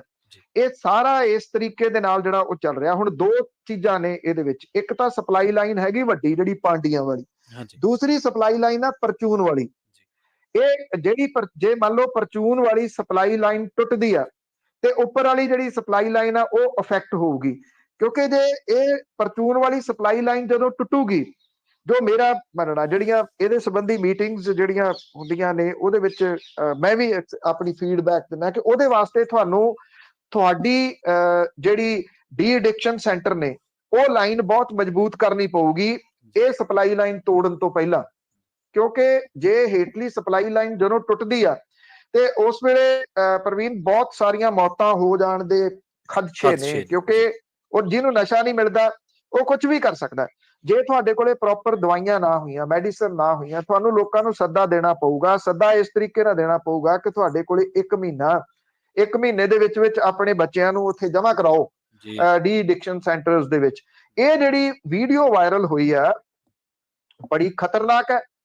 ਇਹ ਤਾਂ ਸਬਜ਼ੀ ਮੰਡੀ ਦੇ ਵਾਂਗੂ ਉਹ ਬੰਦਾ ਬੈਠਾ ਵੇਚ ਰਿਹਾ, ਉਹਦੇ ਹੱਥ 'ਚ ਪੁੜੀਆਂ ਫੜੀਆਂ ਹੋਈਆਂ ਨੇ। ਕੋਈ ਕਹਿੰਦਾ ਮੈਨੂੰ ਇੰਨੇ ਦੀ ਦੇ ਦੇ, ਕੋਈ ਕਹਿੰਦਾ ਮੈਨੂੰ ਇੰਨੇ ਦੀ ਜਿਹੜੀ ਉਹ ਦੇ ਦੇ। ਇਹ ਐਕਚੁਅਲੀ SSP ਦਫ਼ਤਰ ਤੋਂ ਕੋਈ 200 ਮੀਟਰ ਦੂਰ ਸੰਜੇ ਨਗਰ ਦੇ ਕੋਲੇ ਰੇਲਵੇ ਲਾਈਨ ਦੇ ਉੱਤੇ ਬੈਠਾ ਇਹ ਇੱਕ ਨੌਜਵਾਨ ਜਿਹੜਾ ਉਹ ਪੁੜੀਆਂ ਵੇਚ ਰਿਹਾ, ਔਰ ਕਤਾਰ ਦੇ ਵਿੱਚ ਲੋਕ ਲੱਗੇ ਹੋਏ ਨੇ। ਇਹ ਬੇਹੱਦ ਸੁਰੱਖਿਆ ਵਾਲਾ ਖੇਤਰ ਕਿਹਾ ਜਾਂਦਾ। ਕਿਸੇ ਨੇ ਉਹਨੂੰ ਰੋਕਿਆ। ਪੁਲਿਸ ਨੂੰ ਇਹਦੀ ਸੂਚਨਾ ਜਿਹੜੀ ਉਹ ਮਿਲੀ ਸੋਸ਼ਲ ਮੀਡੀਆ ਦੇ ਉੱਤੇ ਵੀਡੀਓ ਵਾਇਰਲ ਹੋਣ ਤੋਂ ਬਾਅਦ 15 ਘੰਟੇ ਤੋਂ ਬਾਅਦ ਪੁਲਿਸ ਨੇ ਰਾਤ ਛਾਪਾ ਮਾਰਿਆ ਸੰਜੇ ਨਗਰ ਦੇ ਵਿੱਚੋਂ ਜਿਹੜੇ ਬੰਦੇ ਫੜੇ ਗਏ ਨੇ, ਸ਼ਿਵਮ, ਰਵੀ, ਦੀਪਕ, ਬਲਜੀਤ ਸਿੰਘ, ਹੀਰਾ ਸਿੰਘ, ਅਮਰਤਪਾਲ, ਪ੍ਰਦੀਪ ਕੁਮਾਰ, ਇਹ ਗ੍ਰਿਫਤਾਰ ਕੀਤੇ ਗਏ ਆ। ਐਸਐਸਪੀ ਫਰੀਦਕੋਟ ਜਿਹੜੇ ਉਹਨਾਂ ਨੇ ਇਹ ਕਿਹਾ ਕਿ ਵੀਡੀਓ ਦੇ ਵਿੱਚ ਦਿਸ ਰਹੇ ਨੌਜਵਾਨਾਂ ਦੀ ਸ਼ਨਾਖਤ ਕਰਕੇ ਗ੍ਰਿਫਤਾਰ ਕਰਨ ਦੀ ਮੁਹਿੰਮ ਜਿਹੜੀ ਆ ਉਹ ਚਲਾਈ ਗਈ ਹੈ ਤੇ ਰਾਤ 1 ਵਜੇ ਦੇ ਕਰੀਬ ਇਹਨਾਂ ਨੂੰ ਫੜ ਲਿਆ ਗਿਆ। ਸਵਾਲ ਇਹ ਹੈ ਕਿ ਇਹ ਜਦੋਂ ਹੁਣ ਫੜੇ ਗਏ ਆ ਤੇ ਕਿਉਂਕਿ ਜਿਹੜੀ ਅਗਲੀ ਲਾਈਨ ਹੈ ਉਹ ਸਮਗਲਰਾਂ ਦੀ ਤਿਆਰ ਹੋਊਗੀ, ਉਹ ਕਿਤੇ ਇੱਕ ਦੇ ਉੱਤੇ ਨਿਰਭਰ ਥੋੜੀ ਨੇ ਇੱਕ ਸਾਰਾ ਕੁਝ ਹੋ ਗਿਆ। ਇਹ ਤਾਂ ਬਹੁਤ ਜ਼ਿਆਦਾ ਜਿਹੜਾ ਦੀ ਰੱਖਣੀ ਪਊਗੀ ਮੁਸ਼ਤੈਦੀ, ਔਰ ਇਹ ਸਪਲਾਈ ਲਾਈਨ ਜਿਹੜੀ ਆ ਇਹ ਕਈ ਜਿਹੜੇ ਰੂਪ ਦੇ ਵਿੱਚ ਕੰਮ ਕਰਦੀ ਆ। ਕੁਝ ਚੀਜ਼ਾਂ ਚਲੋ ਏਅਰ ਦੇ ਉੱਤੇ ਨਹੀਂ ਦੱਸੀਆਂ ਜਾ ਸਕਦੀਆਂ, ਨਹੀਂ ਕਹੀਆਂ ਜਾ ਸਕਦੀਆਂ ਕਿ ਕਿਵੇਂ ਕਿਵੇਂ ਕਿਹੜੇ ਕਿਹੜੇ ਤਰੀਕੇ ਦੇ ਨਾਲ ਕਿੰਨੀਆਂ ਸਪਲਾਈ ਲਾਈਨ ਅੱਗੇ ਤੋਂ ਅੱਗੇ ਇੱਕ ਜਿਹੜੀ ਆ ਉਹ ਦੂਜੇ ਦੀ ਬੈਕਅਪ ਕਰਦੀ ਹੈ। ਸਵਾਲ ਲੋਕ ਇਹ ਕਹਿੰਦੇ ਆ ਕਿ ਫੜਦੇ ਕਿਉਂ ਨਹੀਂ? ਪਿੰਡਾਂ ਵਾਲੇ ਵਿਚਾਰੇ ਔਖੇ ਨੇ, ਜਿਨ੍ਹਾਂ ਦੇ ਪੁੱਤ ਮਰ ਰਹੇ ਆ ਉਹਨਾਂ ਨੇ ਤਾਂ ਔਖੇ ਹੋਣਾ, ਅਸੀਂ ਤਾਂ ਇੱਕ ਪੀੜ੍ਹੀ ਗਵਾਲੀ ਹੋਈ ਆ ਇਹਦੇ ਵਿੱਚ, ਉਹਨਾਂ ਦਾ ਔਖੇ ਹੋਣਾ ਜਾਇਜ਼ ਆ, ਬਿਲਕੁਲ ਜਾਇਜ਼ ਆ। ਪਰ ਸਵਾਲ ਸਭ ਤੋਂ ਵੱਡਾ ਇਹ ਆ ਕਿ ਜਿਹੜਾ ਲਾਈਨ ਤੇ ਬੈਠਾ ਉਹਦੇ ਪਿੱਛੇ ਉਹਦੀ ਬੈਕਅਪ ਕੀ ਆ? ਜਿੰਨੀ ਦੇਰ ਤੱਕ ਤੁਸੀਂ ਉਹ ਲੱਭ ਕੇ ਉਸ ਟ੍ਰਾਈਐਂਗਲ ਨੂੰ ਨਹੀਂ ਭੰਨਦੇ ਉਨੀ ਦੇਰ ਤੱਕ ਇਹ ਕੰਮ ਮੁੱਕਣਾ ਨਹੀਂਗਾ। ਪਿਛਲੇ 15 ਸਾਲਾਂ ਦੇ ਵਿੱਚ ਐਡਾ ਮਜ਼ਬੂਤ ਹੋ ਚੁੱਕਾ ਹੋਇਆ ਇਹਨਾਂ ਦਾ ਨੈਟਵਰਕ, ਜਿਹਨੂੰ ਸੰਭਵ ਨਹੀਂਗਾ ਤੋੜਨਾ, ਅਸੰਭਵ ਨਹੀਂਗਾ, ਸੰਭਵ ਹੈ, ਪਰ ਉਹਦੇ ਵਾਸਤੇ ਵਿਲ ਪਾਵਰ ਤੇ ਇੱਕ ਜਿਹੜੀ ਬਕਾਇਦਾ ਤੌਰ ਦੇ ਉੱਤੇ ਬਣਾਈ ਹੋਈ ਜਿਹੜੀ ਤੁਹਾਡੀ ਸਟ੍ਰੈਟਜੀ ਹੈ ਉਹਦੇ ਤਹਿਤ ਕੰਮ ਕਰਨਾ ਪਊਗਾ। ਜੀ ਜੀ ਜੀ, ਜਾਂਦੇ ਜਾਂਦੇ ਗੱਲ ਕਰੀਏ ਪਨੂ ਸਾਹਿਬ ਮੌਸਮ ਦੀ, ਤਾਂ ਪੰਜਾਬ ਦੇ ਵਿੱਚ ਟੈਂਪਰੇਚਰ ਬਹੁਤ ਜ਼ਿਆਦਾ ਰਿਹਾ, ਪਿਛਲੇ ਦਿਨੀ ਗਰਮੀ ਬਹੁਤ ਜ਼ਿਆਦਾ ਪਈ ਹੈ, ਪਰ ਹੁਣ ਦੱਸਦੇ ਮੀਂਹ ਪਿਆ, ਗੜੇ ਵੀ ਪੈ ਗਏ, ਗਰਮੀ ਤੋਂ ਥੋੜੀ ਜਿਹੀ ਨਿਜਾਤ ਮਿਲੀ। ਤਾਂ ਗੱਲ ਕਰ ਰਹੇ ਸੀ ਆਫ ਈਅਰ ਵੀ ਪ੍ਰਵੀਨ ਕੇ ਗੜਿਆਂ ਨੂੰ ਸਾਡੇ ਵੱਡ ਵਡੇਰੇ ਮੇਰੇ ਦਾਦੀ ਇਹ ਕਹਿੰਦੇ ਹੁੰਦੇ ਸੀ ਭੈੜੇ ਪੈ ਰਹੇ ਆ ਜਾਂ ਮਾੜੇ ਪੈ ਰਹੇ ਆ। ਗੜਾ ਨਾਂ ਨਹੀਂ ਲੈਂਦੇ ਸੀ ਕਿਉਂਕਿ ਗੜੇ ਖਤਰਨਾਕ ਸਮਝੇ ਜਾਂਦੇ ਆ ਬਹੁਤ। ਪਰ ਤੁਸੀਂ ਹੈਰਾਨ ਹੋਵੋਗੇ ਕਿ ਕੱਲ ਦੇ ਜਦੋਂ ਗੜੇਮਾਰੀ ਹੋਈ ਹੈ ਤੇ ਇਹ ਕਿਹਾ ਜਾ ਰਿਹਾ ਕਿ ਮੀਂਹ ਤੇ ਗੜੇਮਾਰੀ ਦੇ ਨਾਲ ਲੋਕਾਂ ਨੂੰ ਰਾਹਤ, ਜਿੱਥੋਂ ਤੁਸੀਂ ਅੰਦਾਜ਼ਾ ਲਾ ਸਕਦੇ ਹੋ ਕਿ ਜਿਹੜਾ ਤਾਪਮਾਨ ਹੈ ਉਹ ਸਿਰ ਚੜ ਕੇ ਬੋਲ ਰਿਹਾ ਹੈ। ਕਿੰਨਾ ਤਾਪਮਾਨ ਜਿਹੜਾ ਕਿੱਥੇ ਚਲੇ ਗਿਆ ਹੋਇਆ, ਲੋਕ ਗੜੇਮਾਰੀ ਨੂੰ ਰਾਹਤ ਦੇ ਵਜੋਂ ਲੈ ਰਹੇ ਆ ਕਿ ਗੜੇਮਾਰੀ ਜਿਹੜੀ ਆ ਉਹਦੇ ਨਾਲ ਰਾਹਤ ਲੋਕਾਂ ਨੂੰ ਮਿਲੀ ਆ। ਪੰਜਾਬ ਤੇ ਹਰਿਆਣੇ ਦੇ ਵਿੱਚ ਚੋਖਾ ਮੀਂਹ ਪਿਆ ਕੱਲ ਕੁਝ ਘੰਟਿਆਂ ਦੇ ਵਾਸਤੇ, ਤੇ ਇਹਦੇ ਨਾਲ ਤਾਪਮਾਨ ਜਿਹੜਾ ਸੀਗਾ ਉਹ ਬਿਲਕੁਲ ਥੱਲੇ ਆ ਗਿਆ। ਰਾਹਤ ਮਿਲੀ, ਗਰਮੀ ਤੋਂ ਰਾਹਤ ਮਿਲੀ, ਬਿਜਲੀ ਬੋਰਡ ਨੂੰ ਰਾਹਤ ਮਿਲੀ। ਫਤਿਹਗੜ੍ਹ ਸਾਹਿਬ, ਲੁਧਿਆਣਾ, ਜਲੰਧਰ, ਅੰਮ੍ਰਿਤਸਰ, ਪਠਾਨਕੋਟ, ਮੁਕਤਸਰ, ਨਵਾਂ ਸ਼ਹਿਰ, ਸੰਗਰੂਰ, ਬਰਨਾਲਾ, ਸਾਰੇ ਜਗ੍ਹਾ ਦੇ ਉੱਤੇ ਤੇਜ਼ ਹਨੇਰੀ ਤੋਂ ਬਾਅਦ ਮੀਂਹ ਪਿਆ ਤੇ ਗੜੇਮਾਰੀ ਵੀ ਹੋਈ। ਸਭ ਤੋਂ ਜ਼ਿਆਦਾ ਮੀਂਹ ਪਟਿਆਲੇ ਦੇ ਵਿੱਚ ਪਿਆ, ਪਟਿਆਲਾ ਡਿਸਟ੍ਰਿਕਟ ਦੇ ਵਿੱਚ 38 ਮਿਲੀਮੀਟਰ ਇਹ ਰਿਕਾਰਡ ਕੀਤਾ ਗਿਆ। ਔਰ ਚੰਡੀਗੜ੍ਹ, ਲੁਧਿਆਣਾ, ਫਤਿਹਗੜ੍ਹ ਸਾਹਿਬ ਦੇ ਵਿੱਚ ਵੀ ਮੀਂਹ ਕਾਫੀ ਜਿਹੜਾ ਉਹ ਪਿਆ। ਬਿਜਲੀ ਸੰਕਟ ਤੋਂ ਕੁਝ ਰਾਹਤ ਜਿਹੜੀ ਉਹ ਮਿਲੀ ਆ। ਬਿਜਲੀ ਜਿਹੜੀ ਪੰਜਾਬ ਦੇ ਵਿੱਚ ਬਿਜਲੀ ਦੀ ਮੰਗ 7500 ਮੈਗਾਵਾਟ ਦੇ ਉੱਤੇ ਆ ਗਈ, ਜਿਹੜੀ ਕਿ 9000 ਮੈਗਾਵਾਟ ਸੀ। ਪਾਵਰਕਾਮ ਨੂੰ 4000 ਮੈਗਾਵਾਟ ਬਾਹਰੋਂ ਤੇ 3500 ਮੈਗਾਵਾਟ ਬਿਜਲੀ ਜਿਹੜੀ ਆ ਉਹ ਟੋਟਲ ਮਿਲ ਰਹੀ ਆ। ਬਿਜਲੀ ਦੀ ਮੰਗ ਹੇਠਾਂ ਆਉਣ ਕਰਕੇ ਖੇਤੀ ਸੈਕਟਰ ਨੂੰ ਪਾਵਰਕਾਮ ਨੇ 8-8 ਘੰਟੇ ਜਿਹੜੀ ਆ ਉਹ ਬਿਜਲੀ ਰਾਹਤ ਦਿੱਤੀ ਹੈ। ਅਗਲੇ 2 ਜਾਂ 3 ਦਿਨ ਜਿਹੜਾ ਮੌਸਮ ਹੈ ਉਹ ਕਰਵਟ ਬਦਲਦਾ ਰਹੂਗਾ, ਹਨੇਰੀ ਤੇ ਮੀਂਹ ਜਿਹੜਾ ਝੱਖੜ ਹੈ ਉਹ ਆਉਂਦਾ ਰਹੂਗਾ। ਉਂਝ ਵੈਸੇ ਪਹਿਲਾਂ ਇਹ ਹੁੰਦਾ ਸੀਗਾ ਕਿ ਜਦੋਂ ਕਣਕਾਂ ਵੱਢਣੀਆਂ ਸ਼ੁਰੂ ਹੁੰਦੀਆਂ ਸੀਗੀਆਂ, ਕਣਕਾਂ ਜਿਹੜੀਆਂ ਮਸ਼ੀਨ ਲੱਗਦੀ ਸੀ, ਕਿਉਂਕਿ ਸਾਡੇ ਵੇਲੇ ਤਾਂ ਕਣਕ ਕੁਤਰਨੀ ਕਹਿੰਦੇ ਹੁੰਦੇ ਸੀ, ਕਣਕਾਂ ਕੁਤਰ ਰਹੇ ਆ, ਤਾਂ ਉਹ ਜਿਹੜਾ ਉਦੋਂ ਹਨੇਰੀਆਂ ਵਗੈਰਾ ਬਹੁਤ ਆਉਂਦੀਆਂ ਹੁੰਦੀਆਂ ਸੀਗੀਆਂ। ਇਸ ਵਾਰੀ ਹਨੇਰੀਆਂ ਆਈਆਂ ਜੀ, ਇਹ ਕਿਹਾ ਜਾ ਰਿਹਾ ਕਿ ਇਹ ਜਿਹੜੀ ਵੈਦਰ ਡਿਸਟਰਬੈਂਸ ਹੈ ਜਿਹਦੇ ਕਰਕੇ ਇਹ ਸਾਰਾ ਕੁਝ ਉਲਟ ਪੁਲਟ ਜਿਹੜਾ ਉਹ ਹੋਇਆ। ਹੁਣ ਇਹ ਵੈਦਰ ਡਿਸਟਰਬੈਂਸ ਕਿੰਨੀ ਦਿਨ ਜਿਹੜੀ ਰਹਿੰਦੀ ਆ, ਪਰ ਨਾਲ ਦੀ ਨਾਲ ਇਹ ਵੀ ਆ ਕਿ ਅਸੀਂ ਮਈ ਮਹੀਨੇ ਦੇ ਵਿੱਚ ਅਜੇ ਆਏ ਆ, ਜੂਨ ਜੁਲਾਈ ਅਜੇ ਬਾਕੀ ਨੇ। ਜੀ ਜੀ, ਤੁਹਾਨੂੰ ਸਾਹਿਬ ਬਹੁਤ ਬਹੁਤ ਧੰਨਵਾਦ ਜੀ ਇਹਨਾਂ ਖਾਸ ਜਾਣਕਾਰੀਆਂ ਦੇ ਲਈ। ਮਿਹਰਬਾਨੀ ਪ੍ਰਵੀਨ, ਧੰਨਵਾਦ। ਸੋ ਸਰੋਤੇ ਸਨ ਆਪਣੇ ਨਾਲ ਬਲਤੇਜ ਪੰਨੂ ਜੀ, ਜਿਨ੍ਹਾਂ ਨੇ ਪੰਜਾਬ ਤੋਂ ਅਹਿਮ ਖਬਰਾਂ ਆਪਣੇ ਨਾਲ ਸਾਂਝੀਆਂ ਕੀਤੀਆਂ ਨੇ। ਤੁਹਾਡਾ ਵੀ ਜਾਂਦਿਆਂ ਦੇ ਧੰਨਵਾਦ ਕਰਾਂਗੇ, ਪਰ ਜਾਂਦੇ ਜਾਂਦੇ ਸਪਾਂਸਰ ਦੇ ਉੱਤੇ ਨਜ਼ਰ ਇੱਕ ਫੇਰ ਮਾਰ ਦਈਏ। ਖਾਲਸਾ ਇੰਸ਼ੋਰੈਂਸ ਏਜੰਸੀ ਭਰੋਸੇਯੋਗਤਾ ਦਾ ਦੂਜਾ ਨਾਂ। ਕਿਸੇ ਵੀ ਤਰ੍ਹਾਂ ਦੀ ਇੰਸ਼ੋਰੈਂਸ ਲੈਣੀ ਤਾਂ ਸੰਪਰਕ ਕਰ ਸਕਦੇ ਹੋ 460 272 2500 ਤੇ ਟਰਕੀਆਨਾ ਇਮੀਗ੍ਰੇਸ਼ਨ ਲਾਅ ਫਰਮ ਵਾਲੇ। ਜੇ ਟਰਕੀਆਨਾ ਇਮੀਗ੍ਰੇਸ਼ਨ ਬਾਬਤ ਕੋਈ ਸਲਾਹ ਕਰਨੀ ਹੈ, ਸਵਾਲ ਕਰਨਾ, ਤਾਂ ਜੇ ਦੇ ਨਾਲ ਸੰਪਰਕ ਕੀਤਾ ਜਾ ਸਕਦਾ। ਨੰਬਰ ਹੈ ਜੀ 415 909 0503। ਜ਼ੈਂਡਰ ਗਰੁੱਪ ਵਾਲੇ ਘਰ ਖਰੀਦਣਾ ਜਾਂ ਹੈ ਘਰ ਵੇਚਣਾ ਤਾਂ ਇਹਨਾਂ ਦੇ ਨਾਲ ਸੰਪਰਕ ਕਰ ਸਕਦੇ ਹੋ। ਨੰਬਰ 855 905 2575 ਇਹਨਾਂ ਦਾ ਨੰਬਰ ਹੈ। ਸੋ ਅੱਜ ਦੇ ਇਸ ਪ੍ਰੋਗਰਾਮ ਖਬਰ ਤੇ ਨਜ਼ਰ ਨੂੰ ਆਪਾਂ ਇੱਥੇ ਸਮਾਪਤ ਕਰਦੇ ਹਾਂ। ਸੁਣਦੇ ਰਹੋ ਪੰਜਾਬੀ ਰੇਡੀਓ USA।